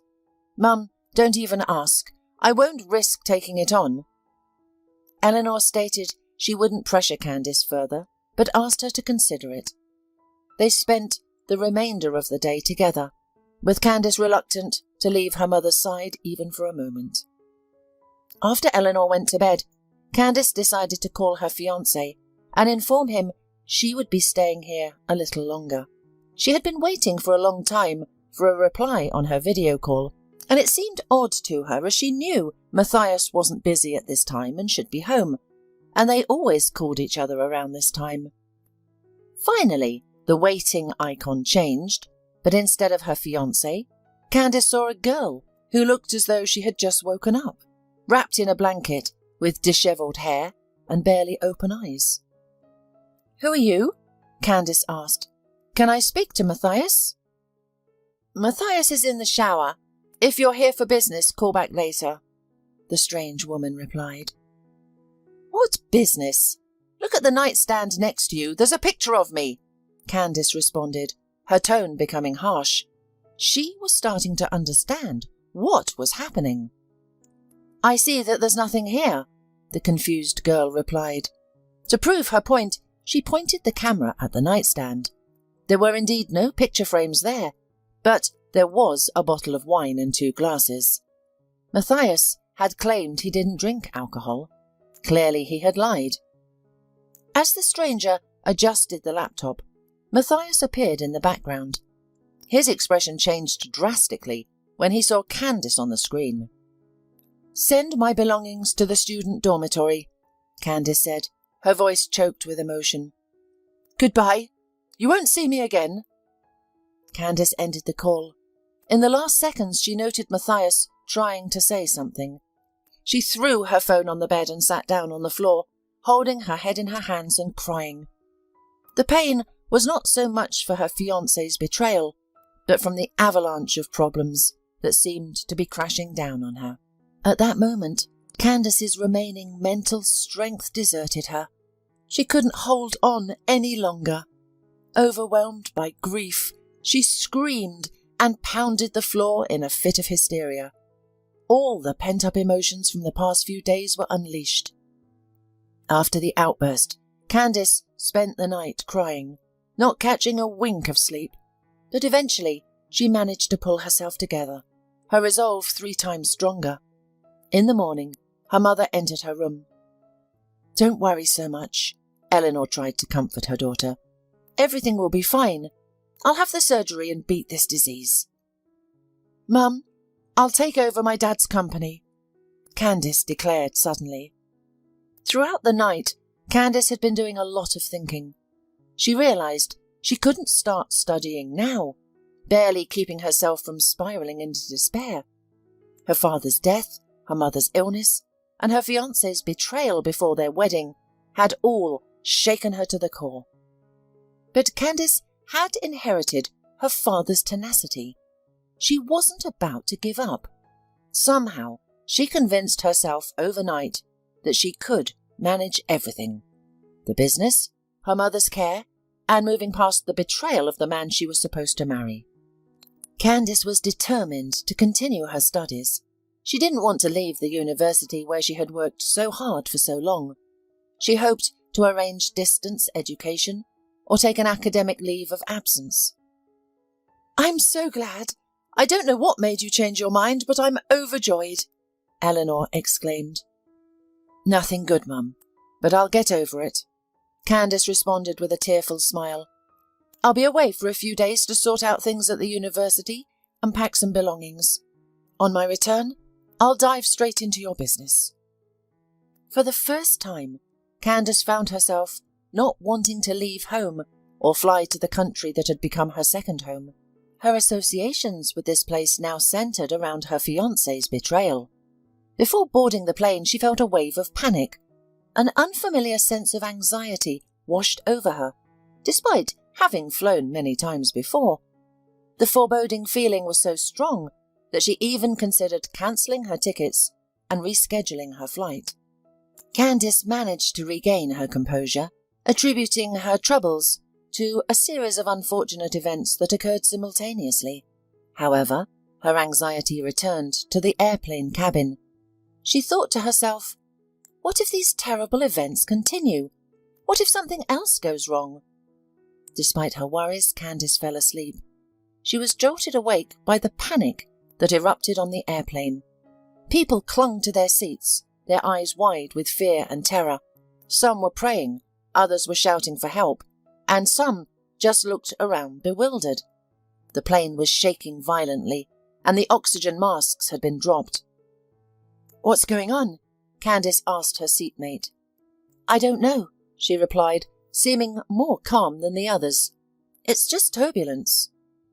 "I've flown before, and I know what turbulence is," Candice retorted, concluded that her seatmate was just trying to keep her calm. The shaking didn't stop. In fact, it seemed to worsen. Over the speakerphone, the pilot assured everyone there was nothing to worry about. They would land in 20 minutes and everyone could disembark. A minor issue had arisen, but it was under control. Candice's fears immediately resurfaced. She chastised herself for not returning the tickets. She had already begun to accept her fate, not in the hysterical manner of other passengers, but quietly. She felt more frightened than anyone else, believing she had brought this misfortune upon them all. Taking out her phone, she began to type a farewell message to her mother, expressing her love and urging her to continue finding joy in life. "The message won't go through," interjected her neighbour, who had remained calm throughout. Candice glanced at her questioningly. "If we crash, your phone won't survive. Your mum will never see the message. But don't worry, that won't happen. You'll be hugging your mum soon, telling her you love her in person." "It helps me stay calm," replied Candice, resuming her typing. "Let me say goodbye to her in my mind, at least. She's done so much for me, and I love her so much." "You'll have time to say it yourself. My name is Petra, by the way." Candice introduced herself and they shook hands. Petra might have been a fortune teller, as all passengers safely reached their homes that day. The pilot landed the plane without anyone getting hurt, despite an engine breaking down mid-flight. If not for the pilot's professionalism, the situation could have been much worse. Passengers were quickly evacuated. "How did you know everything would be all right?" Candice asked Petra while they waited for their luggage. "I didn't know. I just believed in the best," Petra replied. "I always think positively, regardless of my troubles. I take it in my stride." "I should learn positivity from you," Candice said, smiling. "Life has been challenging me lately." They parted ways, but Candice regretted not getting Petra's phone number. However, she felt they'd meet again. Candice found her belongings in her dorm room, to her surprise. It turns out that Matthias was not even going to make any attempts to get forgiveness from the girl he loved. Although Candice wouldn't have forgiven him, she felt a bit sad that he gave up on their relationship so easily. Having settled matters with the university and switched to distance learning, and within 2 days, Candice found herself at the airport again, awaiting her flight. "What an unexpected meeting," a familiar female voice exclaimed. "Are you planning to unsettle all the plane passengers again?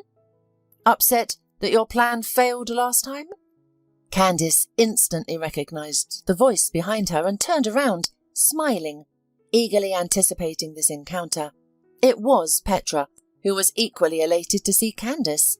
During their last meeting, Candice had shared her recent misfortunes and expressed her irrational fear that her worries were causing the plane to shake, hence Petra's playful jest. As fate would have it, they were once again headed to the same destination on the same plane. This time, Candice planned to avoid losing touch with Petra. She felt as though this meeting was destined. Moreover, knowing that Petra would be beside her alleviated her flying anxieties.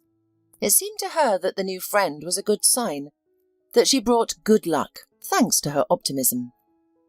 Despite Petra being 5 years older, they became best friends. Besides, there were several moments that united their destinies, such as losing their fathers and their loved ones. Only she was not cheated on. Petra's fiancé turned out to be a criminal. A week before the wedding, he was arrested and soon imprisoned. "How do you still have a positive outlook on life?"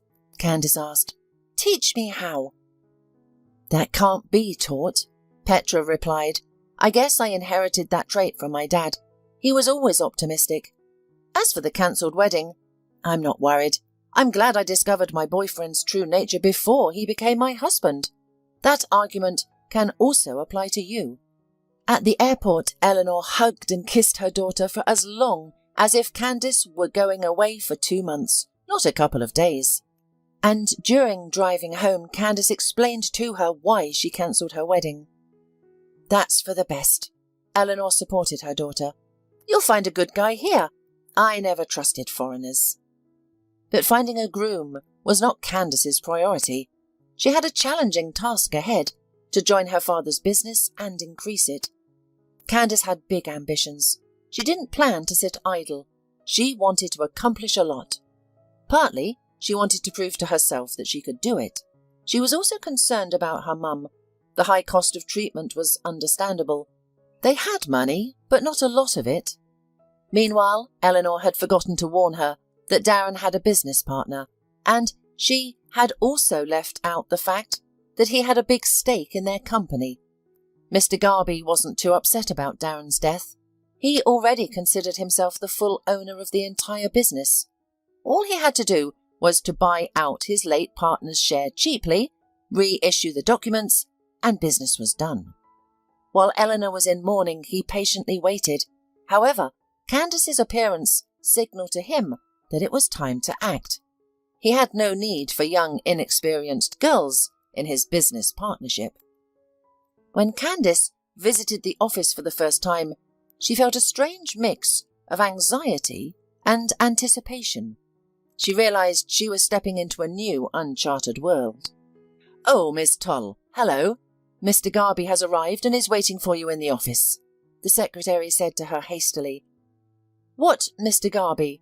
Candace asked in surprise. "He's your father's business partner. They worked together, but Mr. Garby mainly deals with paperwork and rarely visits." "Well, go into the office and he'll explain everything," the secretary said calmly. Candace straightened her suit, glanced at herself in the mirror and squared her shoulders. She was not afraid of meeting her father's partner. On the contrary, it seemed to her that this was her chance to make herself known at once, her intentions. So, the girl stepped confidently out of the door. Mr. Garby greeted her with a warm smile and a few compliments. "I apologize for occupying your seat," the man said politely. "Your father didn't mind me using his office occasionally." "True, my father was a kind man," Candace replied courteously. "However, let's maintain equality and sit at the negotiation table, because I feel like a guest in my own office." Mr. Garby moved to another seat, while Candace decided to change the locks later, uncomfortable with the idea of anyone freely accessing her office. She didn't appreciate the intrusion. Mr. Garby quickly brought Candace up to speed, informing her that the company wasn't as profitable as she might expect. He suggested that it would be more beneficial for her and her mother to sell him their share in the business and focus on their health issues. "Excuse me, but if things are so bad here, why do you want to buy out our share?" Candace asked logically.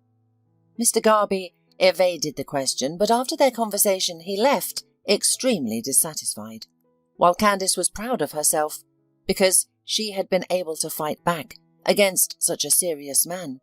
She refused to sell her share in her father's company, and in general she was going to implement new development strategies. "Oh, I think you should avoid conflict with him," the secretary Mandy advised when she brought coffee to Candace. "I didn't start any conflict," Candace responded, surprised. "We discussed everything calmly. He said he would consider my suggestions." "You didn't start the conflict, but he did." The secretary paused dramatically. "You should have seen the look on his face. I'm afraid you'll have to be more cautious." Candace pondered for a moment. Though she had anticipated some hurdles, she never imagined facing issues on her first day. A week had passed since Candace assumed her role. She worked diligently, arriving first at the office and leaving last. She even took work home. Candace had to prove to everyone that everything would be different now. At the start of the second week, Mr. Garby approached her again. His visit was unsurprising for her. Candace knew he wouldn't leave her alone now. "Don't you realise there are no prospects here anymore?" Mr. Garby asked. "I'm here to remind you that my offer still stands." "I'm doing fine," Candace replied. "In 3 weeks, we have a crucial meeting with all department heads. I'm preparing a comprehensive report. I'm working on our future plans and mission. Everything is under control." Despite trying to hide his anger, Mr. Garby's trembling eyebrow betrayed his dissatisfaction and disappointment. He had assumed the young woman wouldn't last 3 days, yet here she was, preparing reports and organising paperwork within a week. He had underestimated her. "Well, good luck to you," Mr. Garby hissed. "We'll meet in 3 weeks, and I and other shareholders will see how you are prepared. If nothing is ready by that time and there are no results, you will be morally destroyed. So, be careful." Candace smiled tensely and thanked him for his concern, then gestured to the door pointedly. Just as Mr. Garby stepped out, came Mandy's scream. "What happened?" Candace asked fearfully. "He knocked over a cup of coffee on me," Mandy complained. "Good thing it wasn't boiling water. You really pissed him off." "Then I'm doing the right thing," Candace responded smugly. "Anyway, you can go home. Let's call it a short workday." Despite her confidence in herself, Candace decided to ask her mum about her father's relationship with Mr. Garby. In a few days, Eleanor was going to the hospital for a month. "Your father never involved me in the business side of things," Eleanor replied, "but he did mention a man called Mr. Garby and complained that he was putting undue pressure on him." Candace didn't tell her mother that this man was now bothering her. She didn't want her mum to worry before the hospital and blame herself for asking Candace to take charge. Candace had entered the game now, and she could feel the pressure, but despite the challenges, she refused to give up. In the 3 weeks leading up to the critical meeting with shareholders, Candace committed herself entirely to her work. She stayed late in the office, took work home, held impromptu meetings, and delivered motivational speeches. However, few employees matched her enthusiasm. Many were content with the status quo and did not wish to bother themselves. Mandy sided with those who supported the young boss. They even became friends, given they were close in age. Mandy was only 2 years older than Candace. Mandy mentioned that Mr. Garby had been visiting the office frequently, which was unusual for him. "He must be planning something against you," Mandy speculated. "I can't be certain, but some people close their computers as soon as I approach. Everyone is aware that I'm on your side. It's starting to feel like I'm being kept in the dark." "Don't worry, they might be planning to undermine or embarrass me somehow," Candace responded. "Let them believe they have the upper hand. Then they won't expect any retaliation from me." "Yes," Mandy agreed. "No one takes you seriously." The secretary's remark was unnecessary. Candace was aware that senior managers and deputies interacted with her from a position of superiority, even though she was technically their boss. Many openly showed their belief that she didn't belong. Her supporters were few. However, Candace had weathered many hardships, and the opinions of some managers and dubious executives didn't faze her. She was certain that no one could break her. No one could harm her more than life already had. On the eve of an important meeting, the young girl decided to relax and take a bath. She was exhausted from preparations, and relaxation eluded her. Besides, as if her worries weren't enough, a pipe burst the night before the important meeting. All Candace could do was turn off the water and call a plumber. The handyman arrived within an hour. He was a young man, about 25 years old, who appeared polite and respectable. He managed to fix everything in just 15 minutes. "I am grateful to you. You just saved me," Candace exclaimed. "That's my job," Colton replied modestly. "But it seems like you're not pleased with my work. You look sad." Candace sighed. "You're right, but it's not about your work. My mum's in the hospital and I don't have anyone to talk to." Colton was surprised at his own courage, but he offered her to share her troubles with him, if no one else was available at the moment. He was in no hurry to get home. He lived alone, and spending the evening with Candace seemed to him an excellent option. He was glad to help with more than just fixing pipes. Sitting in the kitchen with a cup of tea, Candace expressed her concerns about the upcoming day to him. "I feel like they're plotting against me and want to ruin my father's business," Candace confessed. "Mr. Garby is a menace in the industry, always acting in his own interest. Despite all my efforts, I feel like I'm not reaching my goals. It seems the company's fate is being decided, and my only support comes from my secretary and a few managers who hold no real power." Colton pondered for a moment.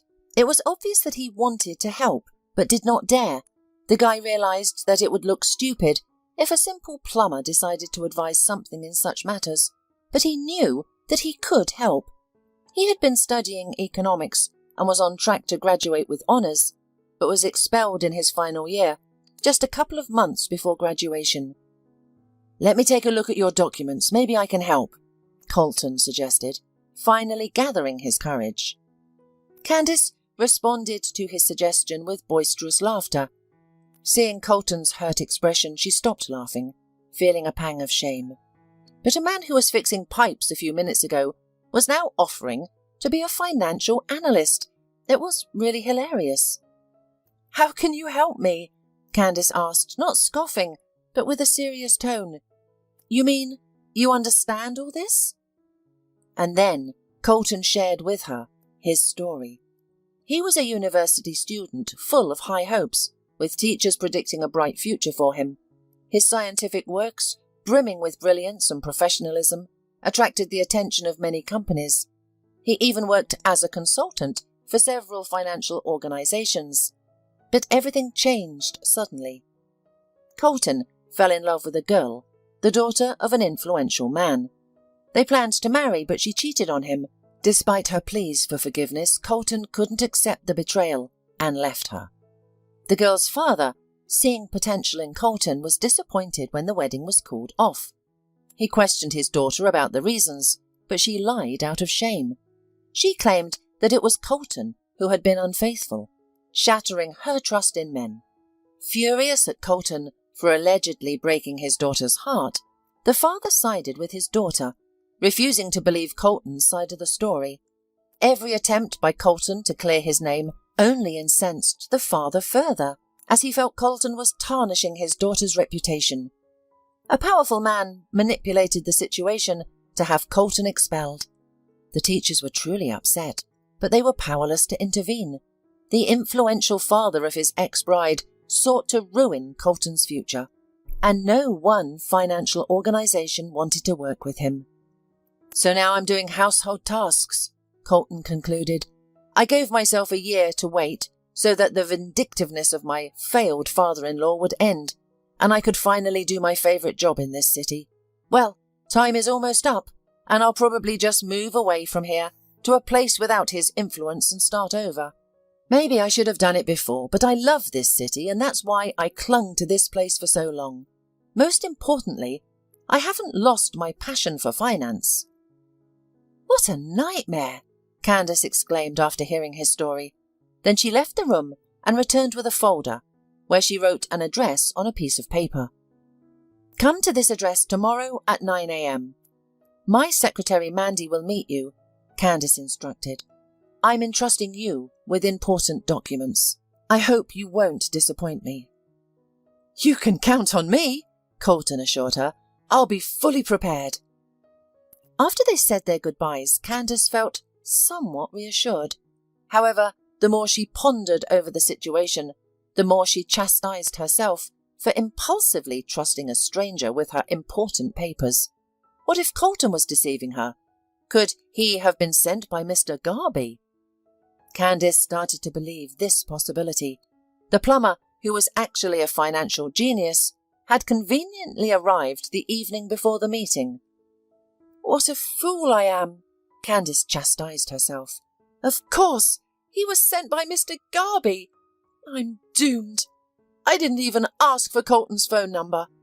She had hired the plumber through an agency and thus had no way to contact him.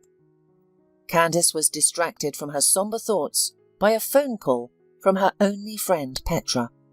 She had returned to the city and invited Candace to unwind at a cafe or club. However, Candace declined, explaining that she needed to prepare for an important meeting. "Especially since I'd dug myself a huge hole I didn't know how to get out of," Candace added with upset feelings, and confessed to her friend that she had given important documents to a man pretending to be a plumber. "You know, and maybe he's not lying," Petra exclaimed. "I studied economics at this university. We were always told to protect our reputation. They cited a senior student who lost everything due to his negligence. They didn't relay the story's details, but mentioned that he was a promising individual who offended an influential man, resulting in his downfall. "Do you think they were talking about Colton?" Candice asked for clarification. "Exactly. I remember. He had such a unique name," Petra replied cheerfully. Candice felt slightly reassured. She realized that she couldn't change anything and would deal with issues as they arose. Surprisingly, the woman felt calm the next morning. She woke up 3 hours before the meeting, calmly got ready, and even found time to review the main points of her report. However, her nerves kicked in as she stepped into the office. Her legs shook and her hands trembled. To her great relief, Colton was already waiting for her there. Candice greeted him and gestured for him to follow her. "Are you ready? Should I be nervous?" Candice asked. "Yes, and I have much to say," Colton replied. "Save it for the council. I'll introduce you as my assistant," Candice directed him. Candice paused in front of the conference room door, adjusted her suit, and entered. Everyone inside was ready and waiting for her. The sight of an unfamiliar face sparked whispers amongst the men. No one trusted a stranger, especially Mr. Garby, who seemed particularly on edge. Candice noticed him scrutinizing her new assistant. Colton started his speech immediately, showing perfect composure. Candice observed him with almost delight, despite the scornful and distrusting looks he got. The men at the meeting behaved poorly, interrupting with sarcastic remarks and openly mocking Colton's words. But Candice was shocked by Colton's remarks. He alleged that none of her partners were interested in promoting or developing the company. Instead, they were actively working to sabotage the business. "Who are we even listening to?" an attendee suddenly interrupted.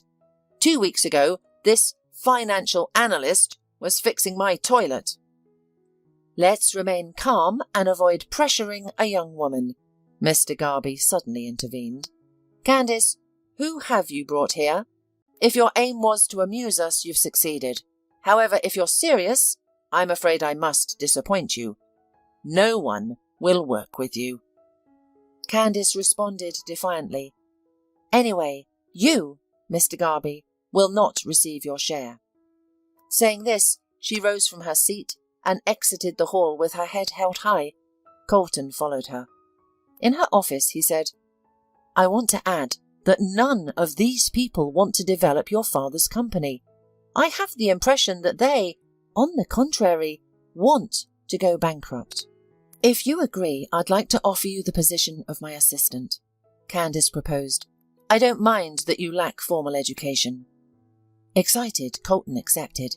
This was his dream, a cause he was passionate about, not just a job. "By the way, I thought Mr. Garby recognized you," Candice mentioned. "Did you also repair something at his place? We can't afford to lose our authority, so you can't continue doing your work as a handyman." "Sure," Colton replied, "but you're correct. Mr. Garby did recognize me. He's the one who took away everything I was striving for." Candice was stunned. What a small world, she thought. When Candice began collaborating with Colton, things improved for both of them. The company began to develop against the wishes and efforts of Mr. Garby and his associates. The man was angry. He almost threatened Candice to sell him her share. But now Candice certainly did not want to do it. After all, her and Colton's innovative solutions worked. The company's profits increased. Then one day, Candice received a call from her mother's attending physician and invited the woman to talk to him.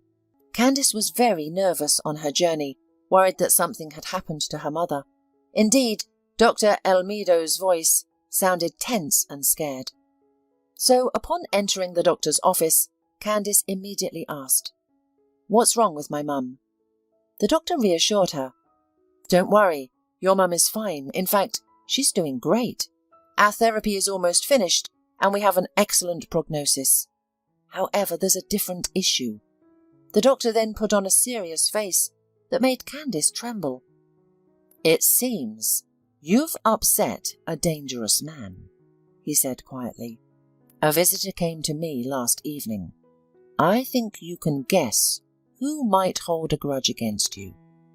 "I know exactly who it is," Candace said, nodding. "There is only one person who dislikes me enough to abandon his moral principles." "He hinted that he'd be grateful if your mother didn't leave the hospital alive," Dr. Elmido confessed. "He offered a substantial amount of money, enough to make a person reconsider their ethics. Unfortunately, I don't have any evidence of this conversation to go to the police, but you should know that this conversation took place." Candace, shocked, sunk back into her chair. Why was her mother the target? What was her mother's involvement in this situation? Dr. Elmido let her know that he had heightened security in the ward and informed the other doctors about the scenario. Nonetheless, he was worried that not everyone might hold the same moral standards as him.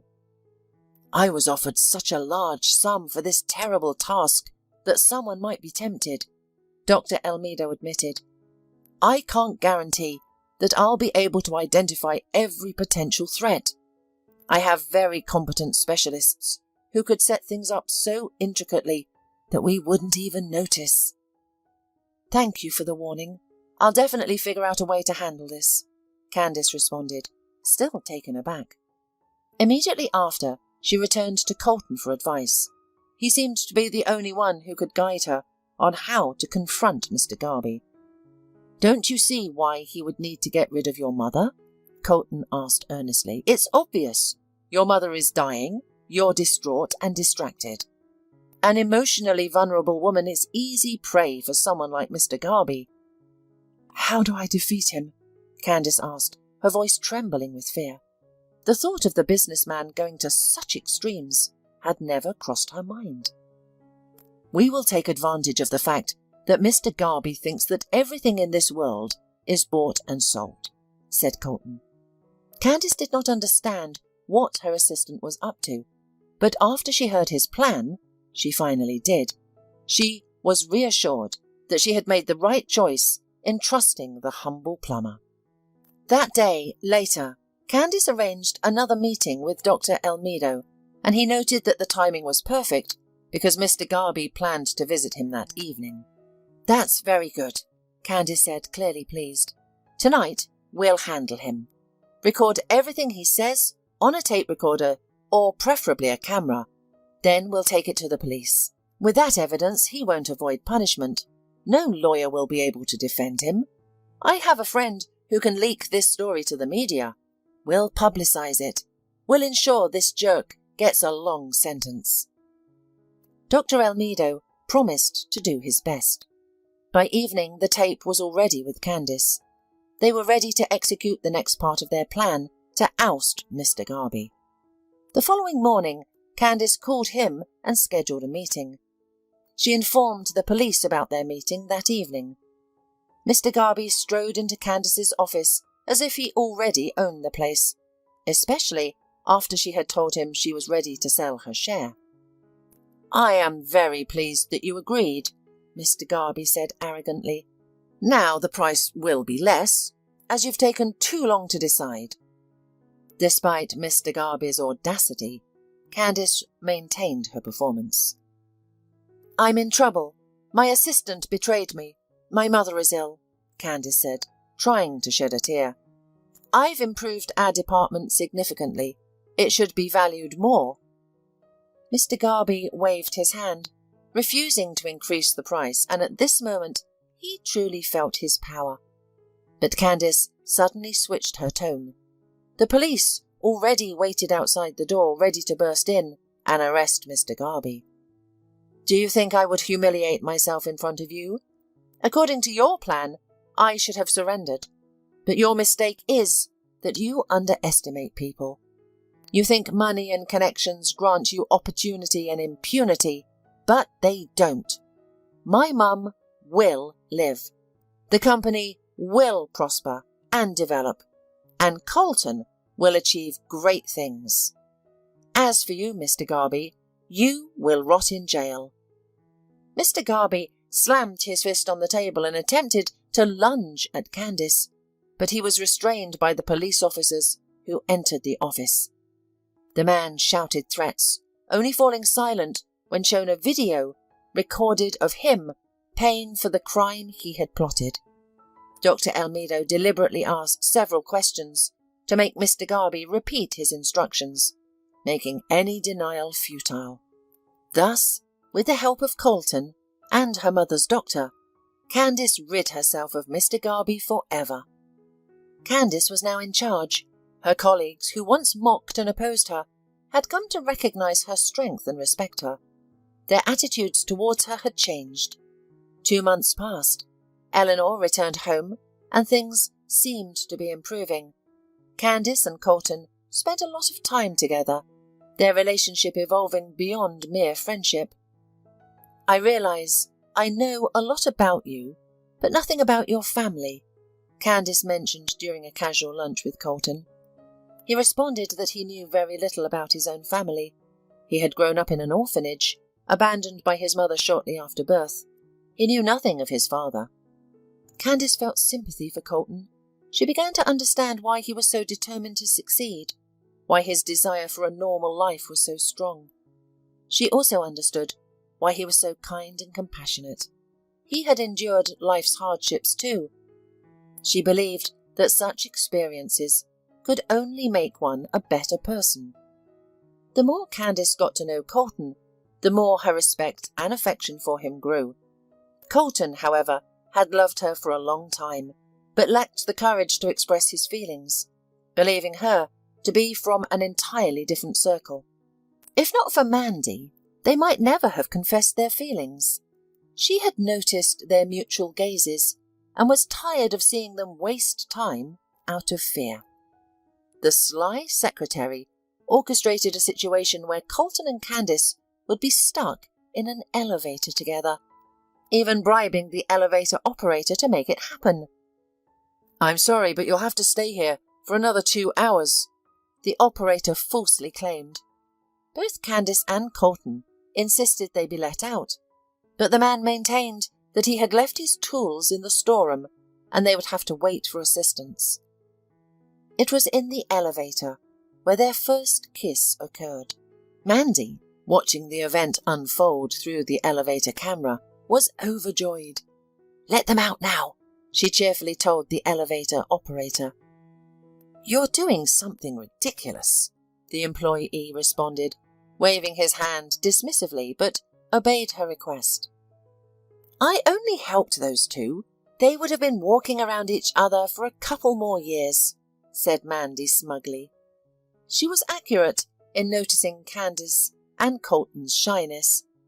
Even after sharing their first kiss, they felt awkward and unsure about how to interact after that. 6 months later, Colton proposed to Candice in a beautiful setting. They began with a boat ride on a scenic lake, followed by Colton serenading Candice with a love song on his guitar. The song ended with his proposal, which Candice couldn't resist. On their wedding day, Colton, in his heartfelt speech, expressed gratitude to Candice for transforming his life. However, Candice had another surprise for her husband. Knowing his desire to earn a diploma, she had managed to get him reinstated at the university. He only had to complete his final thesis to earn his degree. That's how young people, following losses and betrayals, found each other and decided to continue together, bound by love and respect. The early spring morning was surprisingly warm. A carpet of purple, yellow and still green leaves rustled pleasantly underfoot. The air was filled with freshness and vigour, that youthful energy of a serene time when love seems eternal, happiness feels possible, and everyone appears kind and cordial. Faye viewed the world with wide-open, enthusiastic eyes. Naively, she believed in a prosperous future, and was certain she'd meet her Prince Charming. He didn't need to be fabulously rich. She'd be content with a handsome, intelligent, decent and loving man. Is such a combination even possible in one person? She mused, laughing at her own thoughts. Her mother often said Faye's head was still a jumble of ideas and concepts, but Rome wasn't built in a day. She'd figure it out. She was taking things slow, unconcerned if others thought her old-fashioned. She'd had no intention of pretending to be more worldly than she was. "Love me as I am, backward and all," she'd say. Her family's financial struggles? No matter. Now that she was working, she'd contribute to the family's coffers. Perhaps her parents would feel some relief. After all, hadn't they raised their daughter well? They affectionately called their Faye their walking optimism, and she embraced the title. If only everyone approached life with such enthusiasm. The pretty, grey-eyed girl hurried to the laboratory, a job she'd landed through a stroke of luck. She'd spotted the vacancy announcement on the faculty notice board. She was the first to read it, and without delay, she immediately dialed the contact number. At the interview, she answered the HR officer's questions with confidence. "I'm graduating this year with honours. My specialisation is quality control of food products. I've interned at our city's famous bakery, as well as at private breweries and meat shops. I'm well versed in all standard methods, according to current technical regulations." The meeting with her potential employer went smoothly. This recent graduate could scarcely believe she had secured a position in the hallowed halls of regulatory bodies. Her fellow students were green with envy. No one expected teacher's pet Faye to land such a plum job. The department operated with utmost professionalism. Inspectors conducted site visits to food enterprises, while the laboratory meticulously analysed samples, determining their chemical composition. Faye marvelled at discoveries like soy traces in sausages, or lack of milk protein in sour cream. The lab head often quipped, "In our country, even with all those regulations, you'll find a clever businessman in the field who can make soup from oil, or wieners out of thin air. Some get fined. Others have already invented and implemented their own technologies. You know, our supervisory department for the food industry and catering will never be without work." While some find work routine and tedious, Faye thrived amidst the test tubes. She'd arrive at the lab before anyone else, don her white coat, and eagerly check the log of samples for analysis. She was elated to prove that chemistry wasn't just a burdensome science of complex formulas, but a versatile tool serving various masters. Faye examined a colourful bottle of apple juice, smiling to herself. "Time to expose another manufacturer deceiving customers," she thought. "I've tasted this. I bet they used cheap apples and masked it with additives." She pipetted a few millilitres of juice onto a cotton swab, then onto the refractor prism. Moments later, her triumphant voice rang out. "I knew it! It's a full percentage point below the standard for soluble solids. The label claims it's pure juice, which should be 10%. This fool's seriously short. Looks like another factory mix-up." The senior chemist smiled, thinking, "This girl's on fire. Most young people are busy clubbing or glued to their smartphones, but her? She's got an old push-button phone. She prefers to think for herself rather than watch endless videos. She's still finding her feet, but there's something special about her. If she keeps this up, she'll climb the career ladder in no time. Anyone can be a professional, but she's both smart and kind-hearted. We're lucky to have her."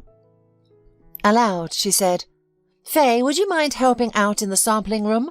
We've got someone on sick leave, and the lab assistant is swamped." Faye logged the test results, marking them as non-compliant with regulations, then bounded to the first floor to assist her colleague.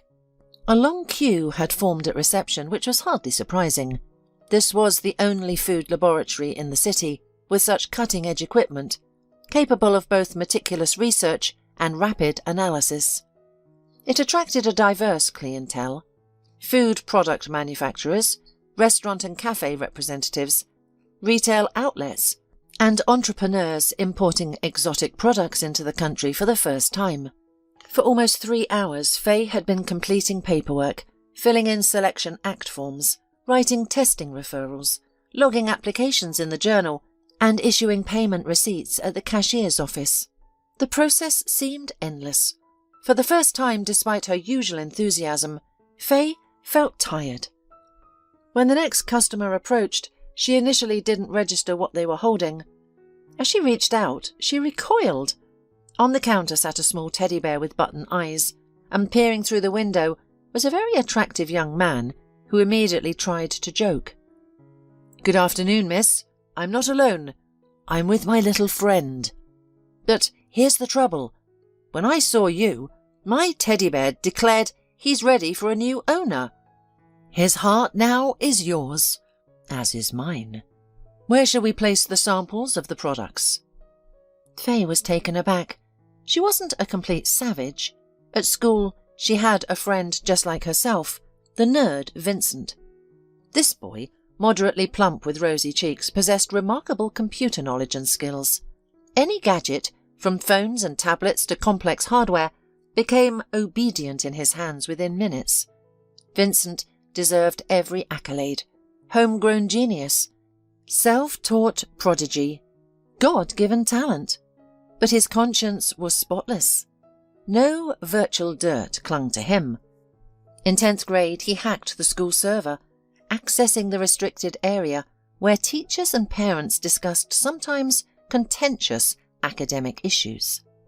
Vincent didn't publicize his findings, but shared them only with Faye.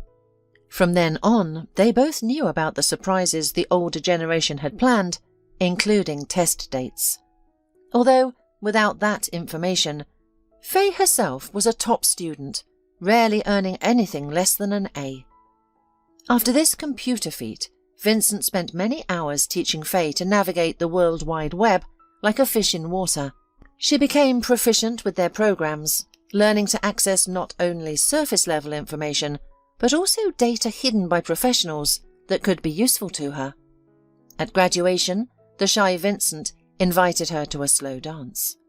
He awkwardly embraced her and whispered hotly in her ear, "Faye, I really like you. Please wait for me.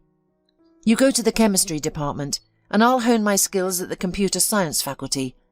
I've already been enrolled in the first year after winning the City Olympiad on information technologies.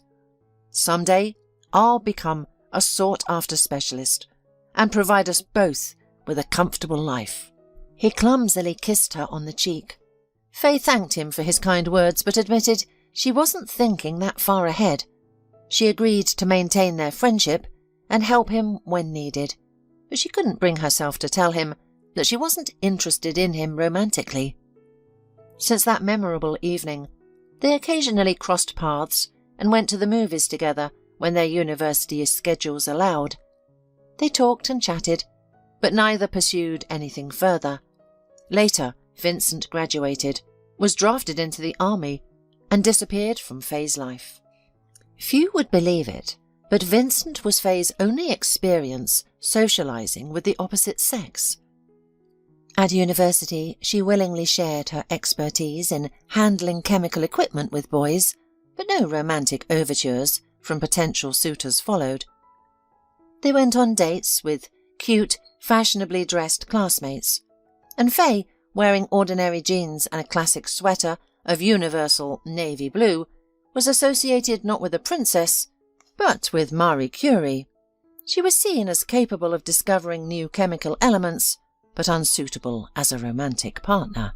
To be fair, there was some truth to this perception. Faye didn't just avoid men, she simply didn't notice them. Her heart had never once fluttered.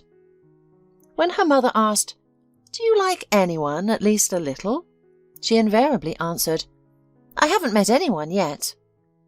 And now, in the window of her strict reception office, appeared he, with a capital H, the prince from her fairy tale dreams. He had brown eyes, a stylish blonde hairstyle, and an irresistible smile. He wore a denim shirt unbuttoned at the neck, revealing a gold chain with a dainty cross. A beige leather jacket hugged his sturdy shoulders. As he peered in, he captured her heart in a moment. She couldn't breathe or think clearly about his question.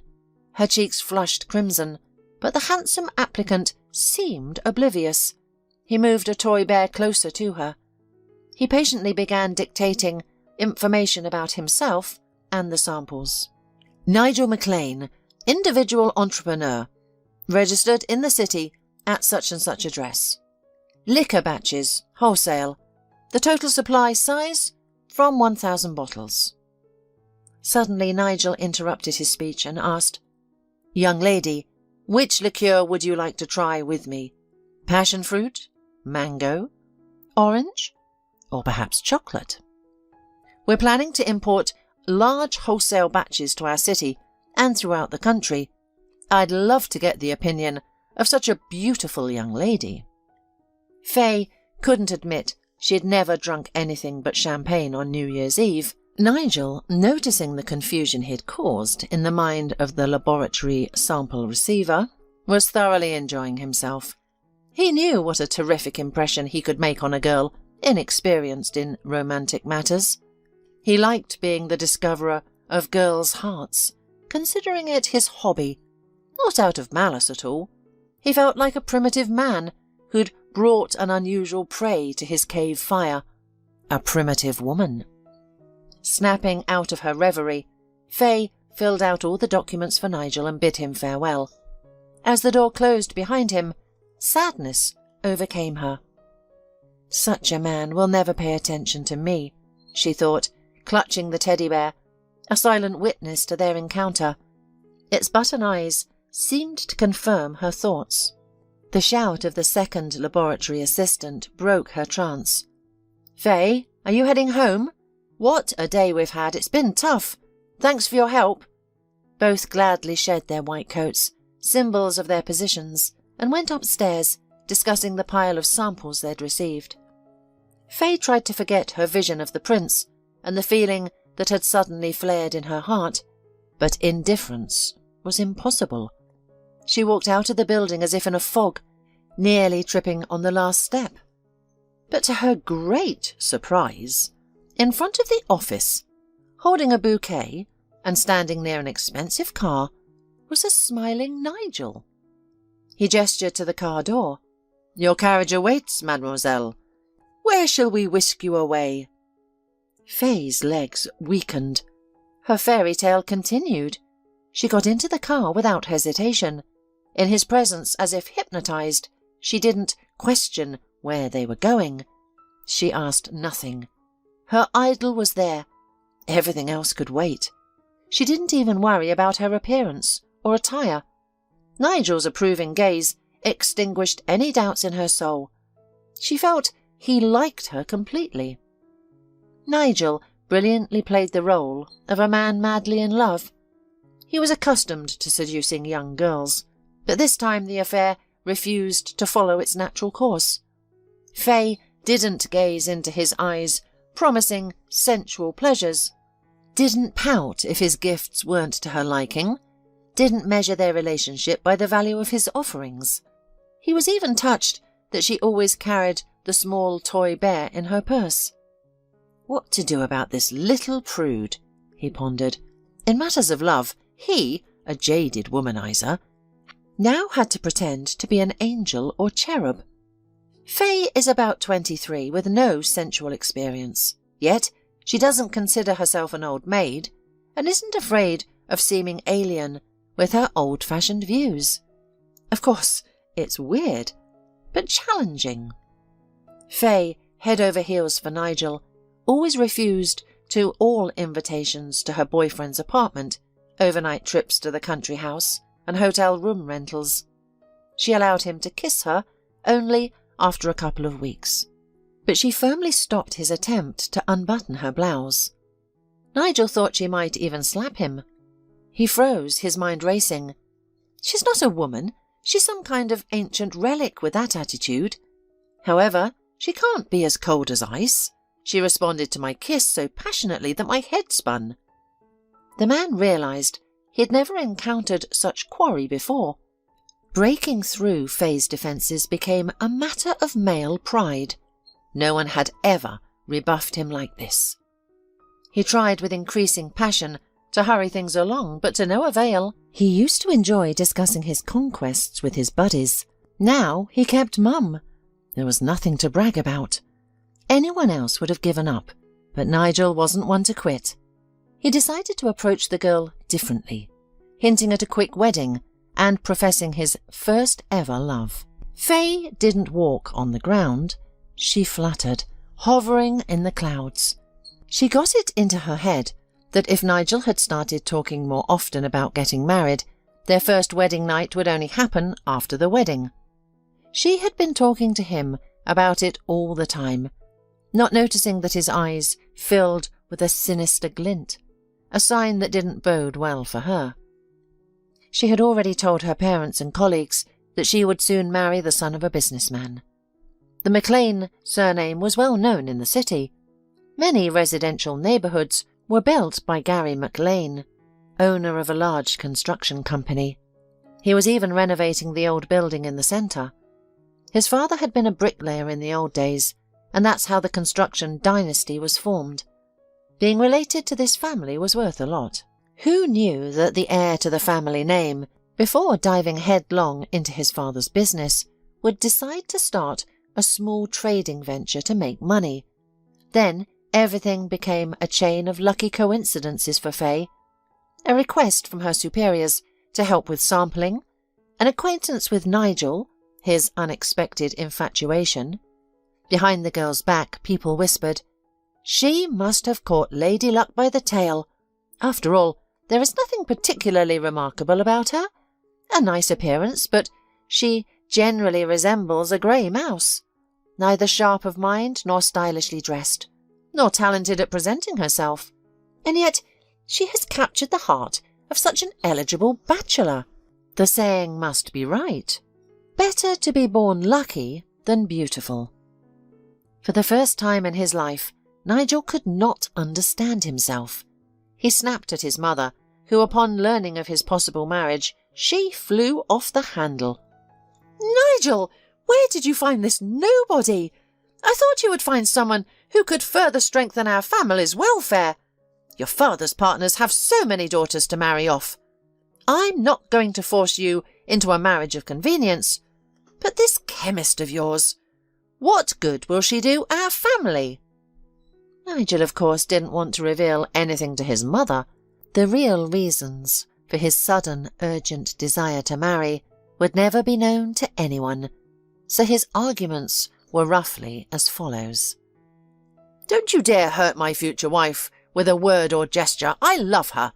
I don't care about her parents' income level. You'll have to accept it. Faye and I are going to live in our own house. It's not up for discussion, Mum. All I ask is to support my desire to be happy." Carla McLean looked aristocratic to the bone, refined, stylish, possessing the very charm they say marks a true lady. All her habits were the hallmarks of good breeding. Everything in the house was top-notch, from the furniture to the accessories complementing the magnificent design. She knew how to welcome people and throw a party. Her outfits would be discussed in the city for a long time, as if an icon of style had descended from a portrait. Mrs. McLean was flawless, and then suddenly this mishap with her future daughter-in-law. The woman was frantic. "What will I tell my friends? How will I explain this blunder to the public? This scandalous news will spread like wildfire. I can't pass off this strange Faye as a housekeeper. Or can I? And what about the wedding? Is it worth giving up a feast? Perhaps it's better to send the newlyweds away on a trip, disguised as a honeymoon." Mrs. McLean decided to discuss this with her son, and unexpectedly found him in full agreement. The young man also didn't want unnecessary publicity about his hasty marriage. He told his mother a strange phrase. "As quickly as I get married, I can divorce." We may not be compatible. Let's reduce the celebration to a small gathering. You and Father, my fiancé and me, and Faye's parents." Unable to hold back a mocking grin, he added, "You'll be able to endure one evening with my new family. You have excellent upbringing, culture and intelligence. You'll manage." Mrs. McLean gritted her teeth and agreed with her son's arguments. When necessary, she really did know how to behave marvellously calm and good-natured in any company. In life, there are moments one simply has to endure. Faye met the news that lavish wedding wasn't expected with understanding. She had already discussed with her parents that they wouldn't be able to contribute financially to the wedding ceremony. Thus, this solution seemed most suitable to Faye's parents. Her parents were neither reckless spenders nor careless with money. Rather, unfortunate circumstances and a streak of bad luck forced them to live frugally. Her father was a factory engineer, the kind of man who never reached for the stars. Plus, his mother was so sickly that he never had time to devote all his knowledge and skills to work. She constantly required expensive medicines, trips to sanatoriums, and treatment in private clinics. Faye's father's salary rarely made it home, most of it spent on maintaining the health of venerable matron. On Faye's mother's side, things were even worse. Her mother was suffering from diabetes, with all the ensuing consequences: diets, medications, and constant hospital visits. Seeing more and more medicines in the house, Faye's brave grandfather found himself a young, healthy wife. All the burdens of caring for her mother fell on Faye's mum. She and her husband seemed to compete over who would spend more time there with sick mothers. But they didn't complain. The only issue was money. All they earned went down the drain. The elderly woman's pensions, as they put it, were barely enough for a pair of pants. Although Faye's mother worked as an accountant in a small private firm, she never became a successful financial manager for their family. Faye's parents were kind and simple people. They spent everything left over after covering the needs of their two perpetually ill grandmothers on Faye, not allowing themselves any excesses. "That's life," they used to say. The neighbours only shrugged their shoulders, discussing on the bench, "What odd people! They can't make repairs in the apartment for years, nor dress their daughter properly. All for her mother's dress sewn over. Money doesn't like these people." Before Nigel and Faye's wedding, there was no traditional engagement or preliminary acquaintance of the two families. Gary McLean still couldn't find spare time in his business schedule. Carla didn't recognise any old-fashioned matchmaking. Nigel gave his bride a ring with a scattering of diamonds. Let her be content with that. As for Faye's parents, they would have liked, of course, for their daughter to marry according to their concepts, honourably, with a crowded wedding and cheerful guests, beautifully. Only they weren't the ones deciding. So they submitted to the will of their daughter and future son-in-law. A chic surprise for the newlyweds was a gift from the McLeans, a river cruise through Europe. The exciting voyage was to last 2 weeks. Faye, in all her life, had only been on one trip when her father received for his daughter a free vacation from the trade union to a children's camp. Now they would visit several European capitals. They decided to schedule the marriage registration for the last Saturday of October. Nigel wouldn't agree to wait for spring, let alone summer. A few days before the registration, he arranged a stag party for his buddies. He was 1,000 times glad he hadn't scheduled the raucous party for the day before the registration and their honeymoon trip. At the party, the groom hooked up with a pretty blonde named Annette. It was quite the hot affair. They spent 2 days together at the McLean's country house. His mother always willingly turned a blind eye to her son's pranks, while his father rarely appeared in their distant mansion.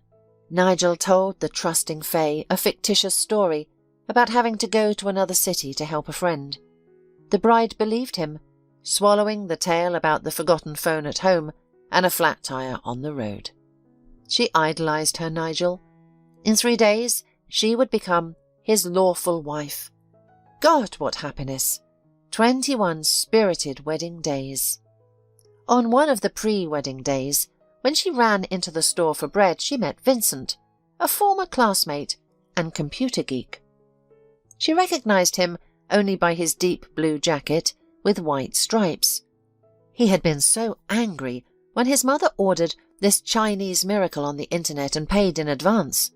Just a year ago, he looked funny in this jacket, like a bright, inflatable balloon visible from afar, but he didn't want to offend his mother and used to wear it without any complaints. He generally didn't care much about his appearance. But in the year that Vincent had been on duty, he had changed dramatically. No trace of his former fullness remained. Now the jacket fit well on his strong shoulders. He had somehow grown, stretched out, transformed into a mass of steel muscles. He grabbed Faye in an embrace, hugged her, and murmured in a bass voice, "Tell me your news, my battle buddy." Faye blushed. "I'm so happy, Vincent. In 3 days, I'm getting married to Nigel McLean. Surely you've heard that surname in town?" Vincent's face darkened. "So, you haven't waited for me? Well, I'm happy for you. I'm leaving in the morning to return to my unit." They chatted a bit more, reminiscing about mutual acquaintances and exchanging news. Faye rushed home, while Vincent watched her thoughtfully as she left. For some reason he felt troubled. When he returned home, he sat for a long time at his computer. The story of Faye's marriage didn't sit well with him. It wasn't ordinary jealousy. Some vague memory had stirred in his soul.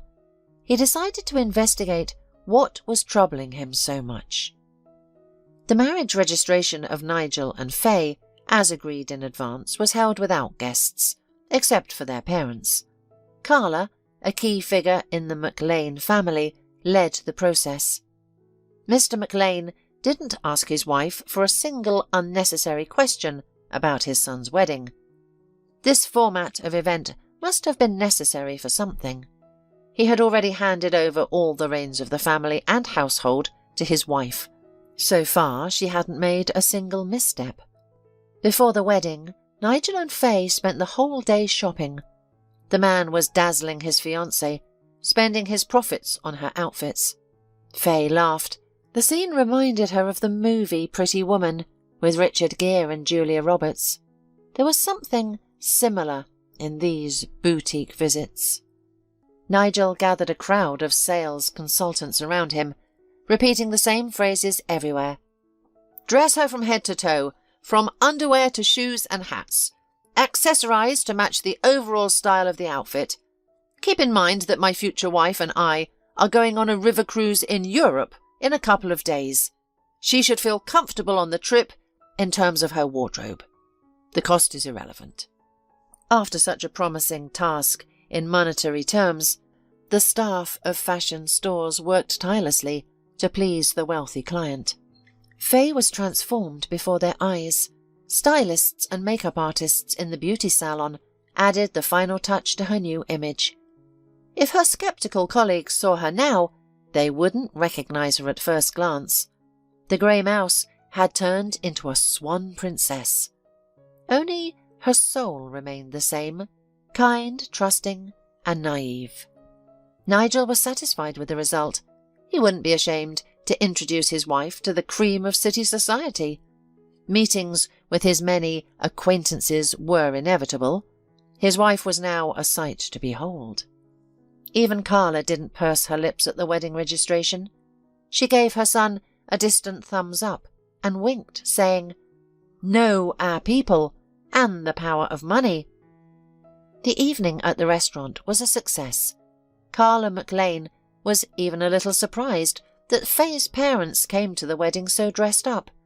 She certainly did not know a close friend of Faye's mother worked as a costume designer who dressed prima donnas and opera divas at the local musical theatre. The parents and newlyweds had a hearty sit-down, leaving our rules, principles, and ideas about life at the threshold. Today was the young people's holiday. Nothing else mattered. Carla and Nigel were lucky with the crowd at the restaurant. There were no familiar faces. The music was muted, even pleasant. Nigel and Faye danced a lot, and the bride's mother, watching her daughter, tried to push aside all her doubts. Perhaps that old TV series wasn't wrong in showing that the rich also cry and know how to love their children. It seemed to her that no one would offend her Faye, neither mother-in-law nor father-in-law, nor husband. The woman began to believe in fairy tales about princes on white horses. Nigel counted down the hours and minutes until the moment for which he had put everything on the line, a big cruise. He hoped to bring additional sentimental notes to their relationship. He didn't rush Faye, who was a little overwhelmed by the mass of new impressions, with the fulfillment of marital duty. They wandered around the centre of the Austrian capital, tried the famous Viennese schnitzel in one of the restaurants, and visited a small, cosy confectionery with the legendary legacy of Franz Sascha, the chocolate cake known on all continents. They admired its unrivalled flavour. The ship stayed in Vienna for 2 days. Everything here seemed magical to Faye, as if it were a toy. She returned to the ship for the night. The long day ended, and the night he had long awaited began. How disappointed Nigel was afterward. It was understandable that his wife hadn't known men before, but that was no reason to be so uptight, so malleable and obedient like a robot.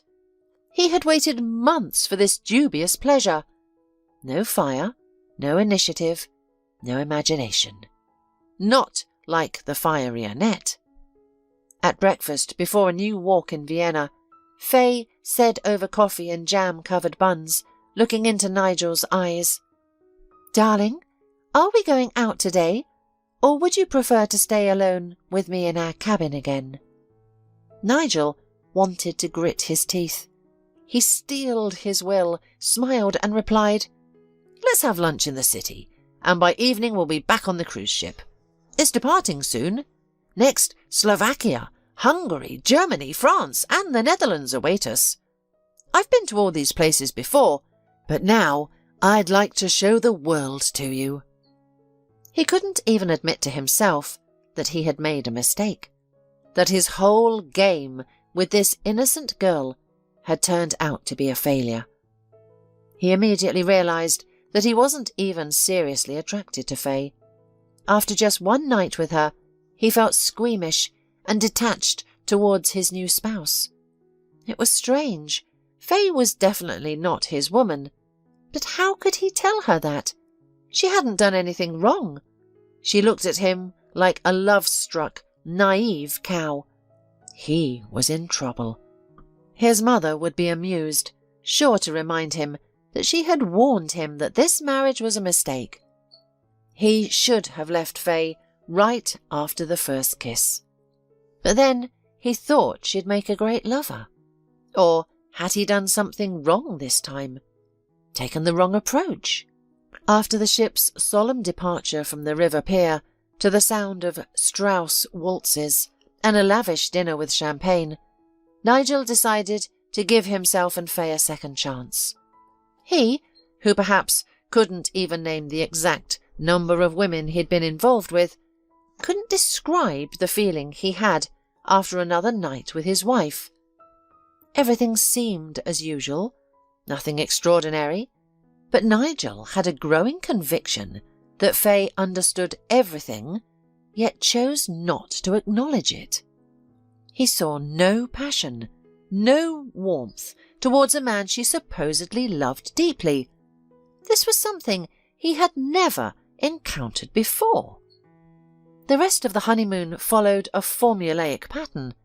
Afternoons were filled with a parade of European cities: Bratislava, Cologne, Budapest, Strasbourg, and Amsterdam. Faye's eyes burned with excitement, especially when it became clear Nigel spoke German and French quite well, and knew a lot about European life without needing guides. She was so proud of him. At night, it was back to the uncomfortable reality. Faye was afraid to confess to her husband that at night she was tormented by a wild, primal fear by his side. She worried her body would seem unattractive to him, so she delayed intimacy at every opportunity. How could she be uninhibited? She feared she was doing everything awkwardly, didn't know how to act, and couldn't understand whether Nigel felt pleasure or disappointment with her. Psychologists have grown weary of advising young people, if something embarrasses you, discuss it openly. Voice your doubts. Ask your partner what they would like, and be clear about what you're missing. Nigel was experienced but careless. He didn't ask Faye anything. Faye was inexperienced, fearful, and too modest, old-fashioned in her desires. The family life of two people shattered into splinters on the ground of complete disharmony. Faye's mother had never had such conversations with her daughter, and Nigel was too spoiled by women's attention, too arrogant to realise he should simply ask his wife why she behaved this way. Both of them were looking forward to returning home. Nigel longed to see Annette as soon as possible. Faye assumed that fulfilling conjugal duties on a planned schedule wouldn't be so frequent. She would get used to it, adapt to this area of man-woman relations. Both sensed that changes were coming to their young family, right now, immediately. But what kind of changes would they be? Faye enthusiastically told her parents about the outstanding places she had seen, lovingly handing out gifts. A wonderful soft and fluffy cashmere pullover for her father, and real French perfume for her mother. She hugged them and couldn't stop talking. She had missed them so much, and not a word about her doubts and problems. It wasn't customary to discuss such personal matters. As Faye prepared to return to her husband's house, where they now lived with Nigel, her mother suddenly remembered. "Faye, Vincent came by and left a bulky envelope with some papers. I didn't open it, of course. He said to make sure you read it. It's important." Faye kissed her mother's cheek, thanked her, and promised to look at everything soon. She didn't want to go home, though she couldn't admit it even to herself. Things between her and Nigel had completely fallen apart.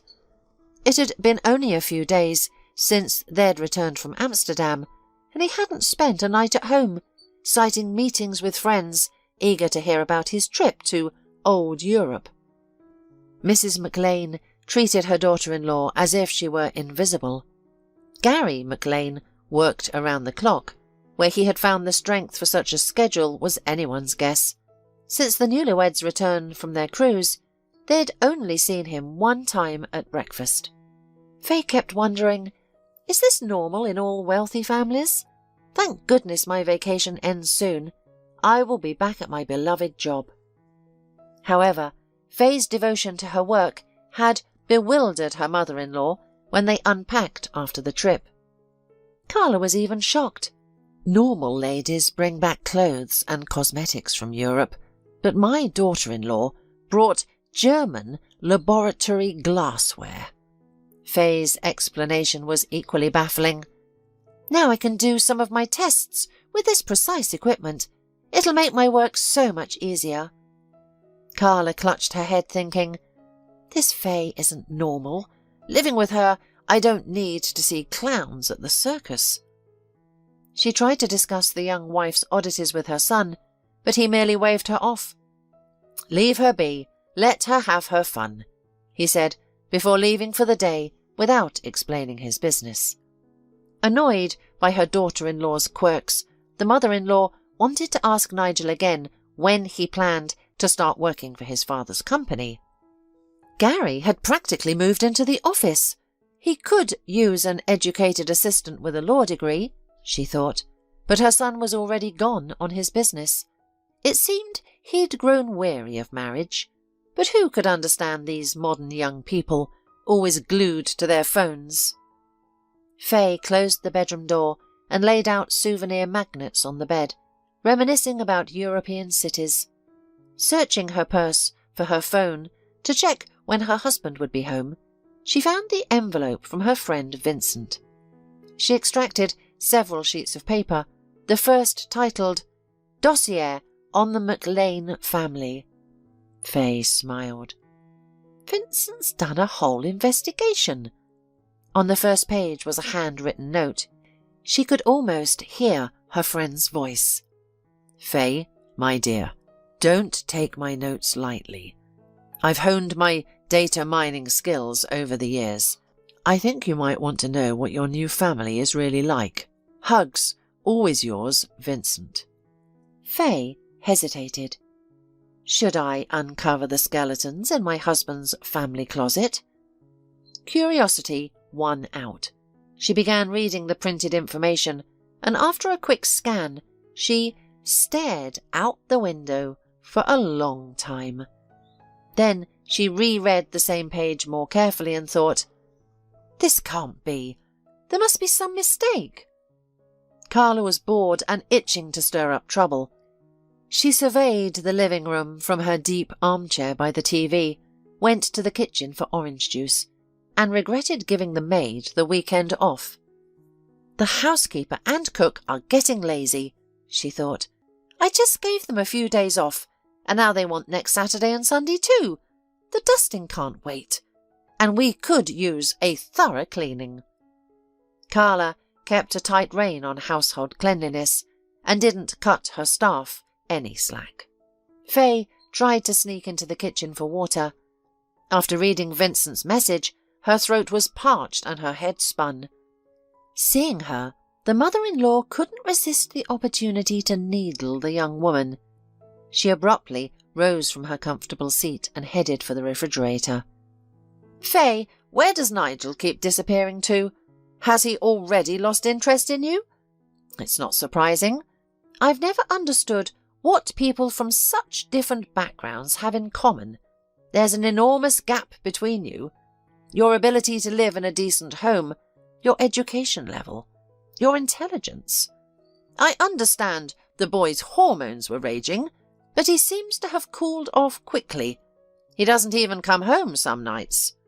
Perhaps you should read some self-help books on how to keep a man. In the meantime, since you have nothing better to do, here's a bucket and mop. Please clean the floors, since you're not good for much else.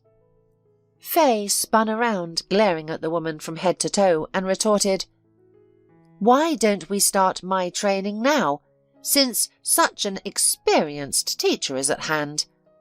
You can show me how to slip sleeping pills into a man's drink and rob him. You have extensive experience in that field, don't you? Carla froze. Her head thoughts jumbled. How does this little wretch know about my past? Impossible. Carla Keene embodied the saying, a little dog is always a puppy. She seemed to exist perpetually in this role, petite, naive, and innocent, evoking a desire to protect such a creature. At 18, Carla looked like a 14-year-old, yet she was the perfect nymphette, a small female perfection.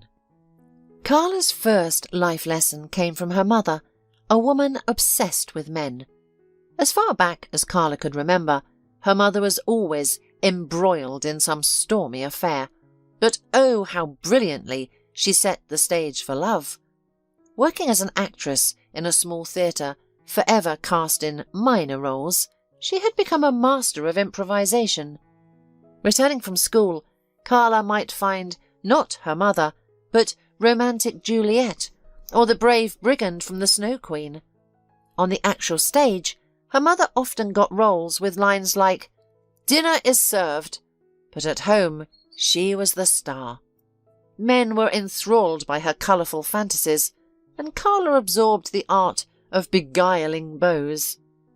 "Squeeze everything out of the man that he can give," the woman used to say to her daughter, and in the matter of self-preservation, this provincial actress had no equal.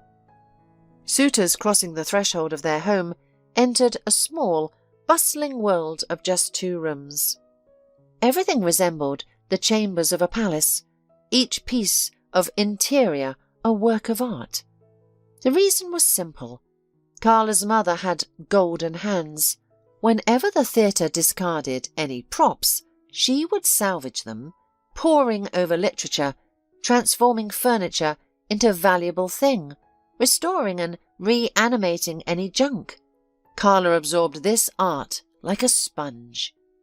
She could dress for a school party as if her entire outfit had just arrived from the latest fashion collection. Her mother sewed, knitted, embroidered, painted, sculpted, and scoured thrift stores and antique shops, sometimes acquiring old paintings and figurines for a pittance. Men, unsophisticated in glamorous things, would freeze in awe upon entering their house. Little did they know that this luxury was the landlady's creation from old trash. Carla's mother kept no special secrets from her daughter. Carla knew from childhood that her mother wasn't just reading a book with another partner in the next room. The only thing unclear to her daughter was why these beautiful romances never blossomed into something more. When Carla turned 16, she asked her mother directly, "Where did Ben go? He used to dote on you, couldn't breathe without you, but he disappeared like all the others. What's wrong with them, Mum? Why haven't I had a stepfather in all these years, since your divorce from Dad?" Mum didn't try to be evasive. "You know, daughter, I never learned to choose unmarried men as lovers. I follow my heart. They follow their minds. And men rarely leave their families for the sake of a bright passion, and her picturesque nest, where they're carried in on a cloud of passion. Remember, baby, don't be like me. Get yourself a married woman status at any cost. You've had quite the education in the art of charming men." After this conversation, Carla pondered her mother's words.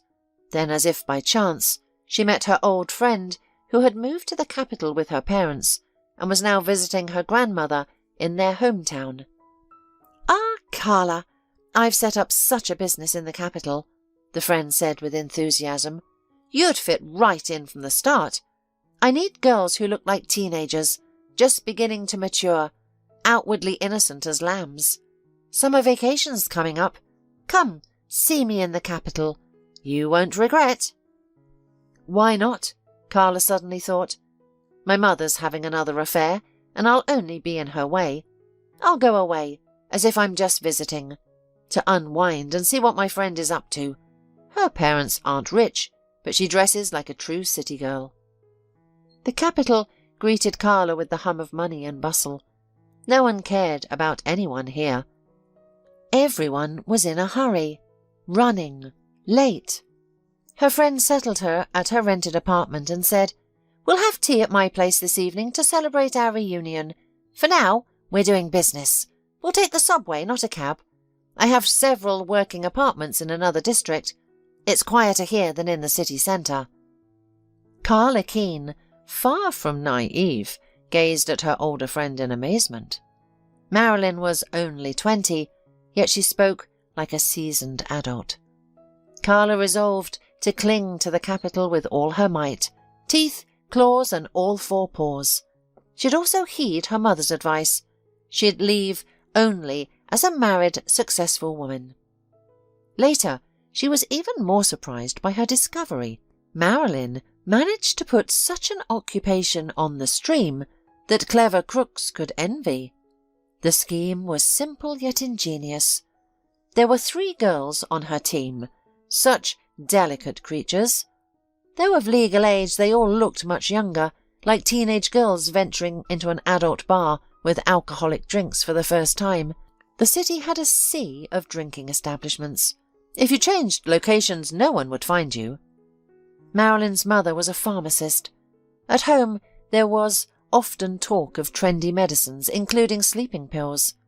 Over time, the girl had learned to understand them well, choosing fast-acting sleep aids that weren't dangerous to health of the victim of deception. Carla fit into the busy process perfectly. By the end of her vacation, she had already robbed 2 respectable men. Marilyn was pleased with her. She hadn't been mistaken. She'd figured her friend would be good at this. Carla seemed to have an innate talent for it, despite having no personal experience in this art. But all her childhood, she had absorbed the lessons from living alongside her loving mother, and this education had paid off. What struck Carla most about this whole affair was how the men, drugged with coffee and sleeping pills, woke up in the morning and left the apartments without scandals or confrontations. The sleeping pills worked perfectly. For these sober-in-the-morning men, the loss of cash, expensive watches and cell phones wasn't a tragedy, but they weren't prepared to report their adventures to the police. When Marilyn sent a cleaning company to the apartment to clean it, there was no trace of the men staying at home. When Carla came home a few weeks later, dressed in fancy clothes, her mother didn't even ask her where it all came from. She apparently assumed that Marilyn had pampered her.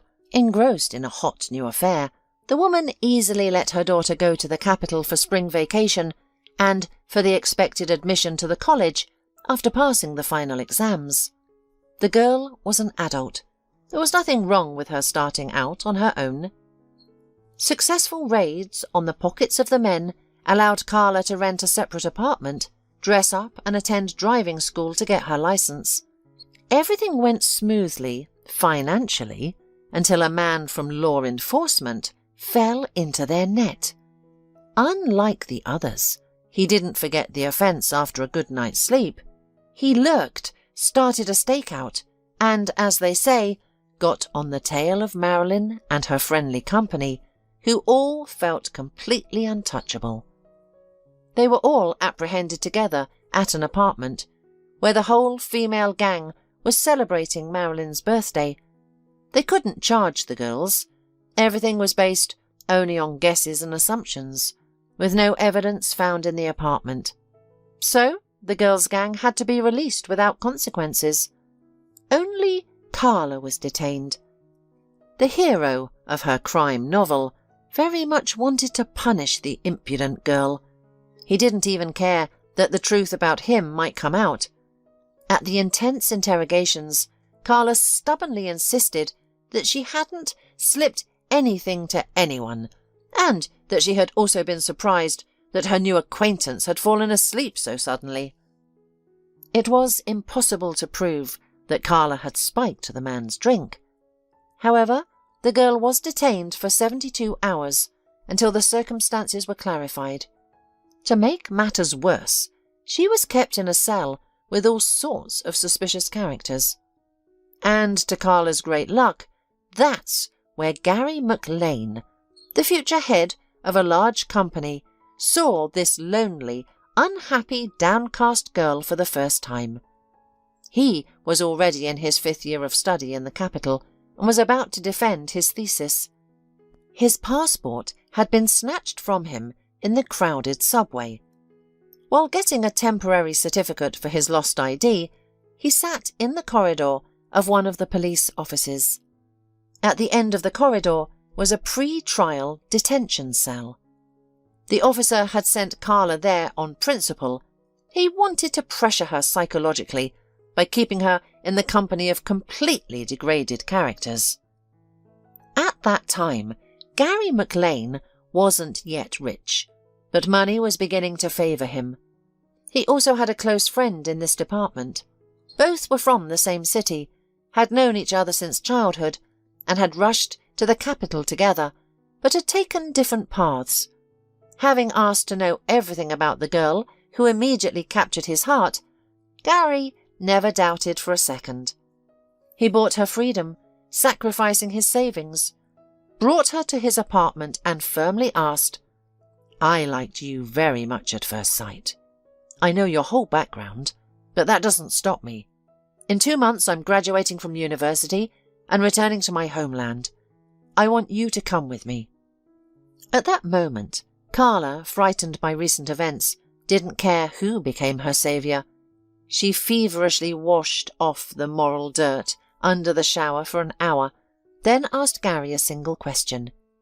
"And as who do you invite me to your hometown?" "Isn't it clear?" Gary wondered.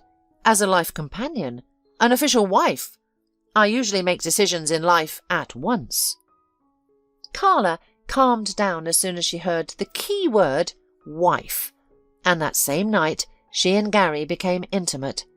He was infinitely surprised to find that he was the first man for this pretty petite girl. This made him even more eager to marry her, and he never had any regrets. There, in his small hometown, Carla remained his faithful and devoted wife, companion, and friend. In their family, it wasn't customary to remember the incident associated with their acquaintance. Nigel was unaware of his mother's past. And now suddenly, such news. This simpleton Fay knew about the youth of the impeccable socialite Carla McLean. Something had to be done about it immediately. Satisfied with the effect of her words, Fay poured herself coffee instead of water, took a plate with a couple of cakes, and decided to call her husband again. Nigel's cell phone was silent, indicating that he was out of range. Carla guessed where her son could be. Having already spoken with the security of their country house, she easily discovered that her son was having fun there with another woman. The upcoming weekend's out-of-town picnic was planned, and guests had already been invited. Carla decided to send her despised daughter-in-law to the summer house, if not to clean the house, then at least to deliver food and drinks. Fay readily agreed to this task, unaware that Carla saw it as an opportunity to kill 2 birds with 1 stone. Humiliate the rebellious girl and potentially separate her son from a wife who had never met the family's standards. Everything happened exactly as she had planned. The first thing Fay saw in the yard of the country cottage was Nigel's car. He hadn't even closed it properly. His leather jacket and a woman's purse were lying on the front seat. They had been in such a hurry that they hadn't even had time to put away their belongings. Fay knew what she was about to see inside the house, but she went in anyway. In the living room sat her Nigel, drinking wine with some girl. Fay overheard a fragment of conversation. "No strength, no spark with my wife anymore. I'm filing for divorce. Yes, I haven't told her about it yet, but honey, trust me, I only need you in my heart and house." The girl answered him. "What are you speaking about? Cook for you? Iron your shirts? What's the pleasure? I'm a free bird. Today with one falcon, tomorrow with another eagle. A cage is not my thing."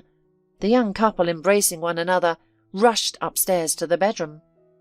Fay made sure the chauffeur unloaded the groceries into the refrigerator, then waved her hand that she was ready to go back. She didn't take long to pack her things at her husband's house. Leaving all the gifts in the dressing room, she put on her old jeans, a light sweater and sneakers, and left without a word. On the bedside table, she left her wedding ring, the one Nigel had given her when he had proposed. Fay had never been able to become part of this house, and it was lucky, since not a queen and her prince son lived there, but only shallow people who measured everything by wealth. A day later, Fay filed for divorce herself. A week later, she returned to work with great pleasure. Strangely, she felt as if she hadn't been married at all, but had merely watched someone else's life unfold. The characters seemed familiar, and she had actively participated, but the impression remained as if she had watched a show and immediately forgotten it. Her once boundless love for the main character now seemed like a flop, a mere prank. After the divorce, she spent more and more evenings with her beloved parents. Yes, they weren't rich, but they were kind and warm-hearted. They would never betray or abandon her. The young woman realized she wanted to write a letter to her friend Vincent, to thank him for opening her eyes to the McLean family, to find out how he was doing in the army and whether his term of service would soon end. Somehow she knew that she and Vincent would meet upon his return and talk, as in the old days, about everything under the sun. But it would be an entirely different story. A story about how feelings, not money, ruled the world.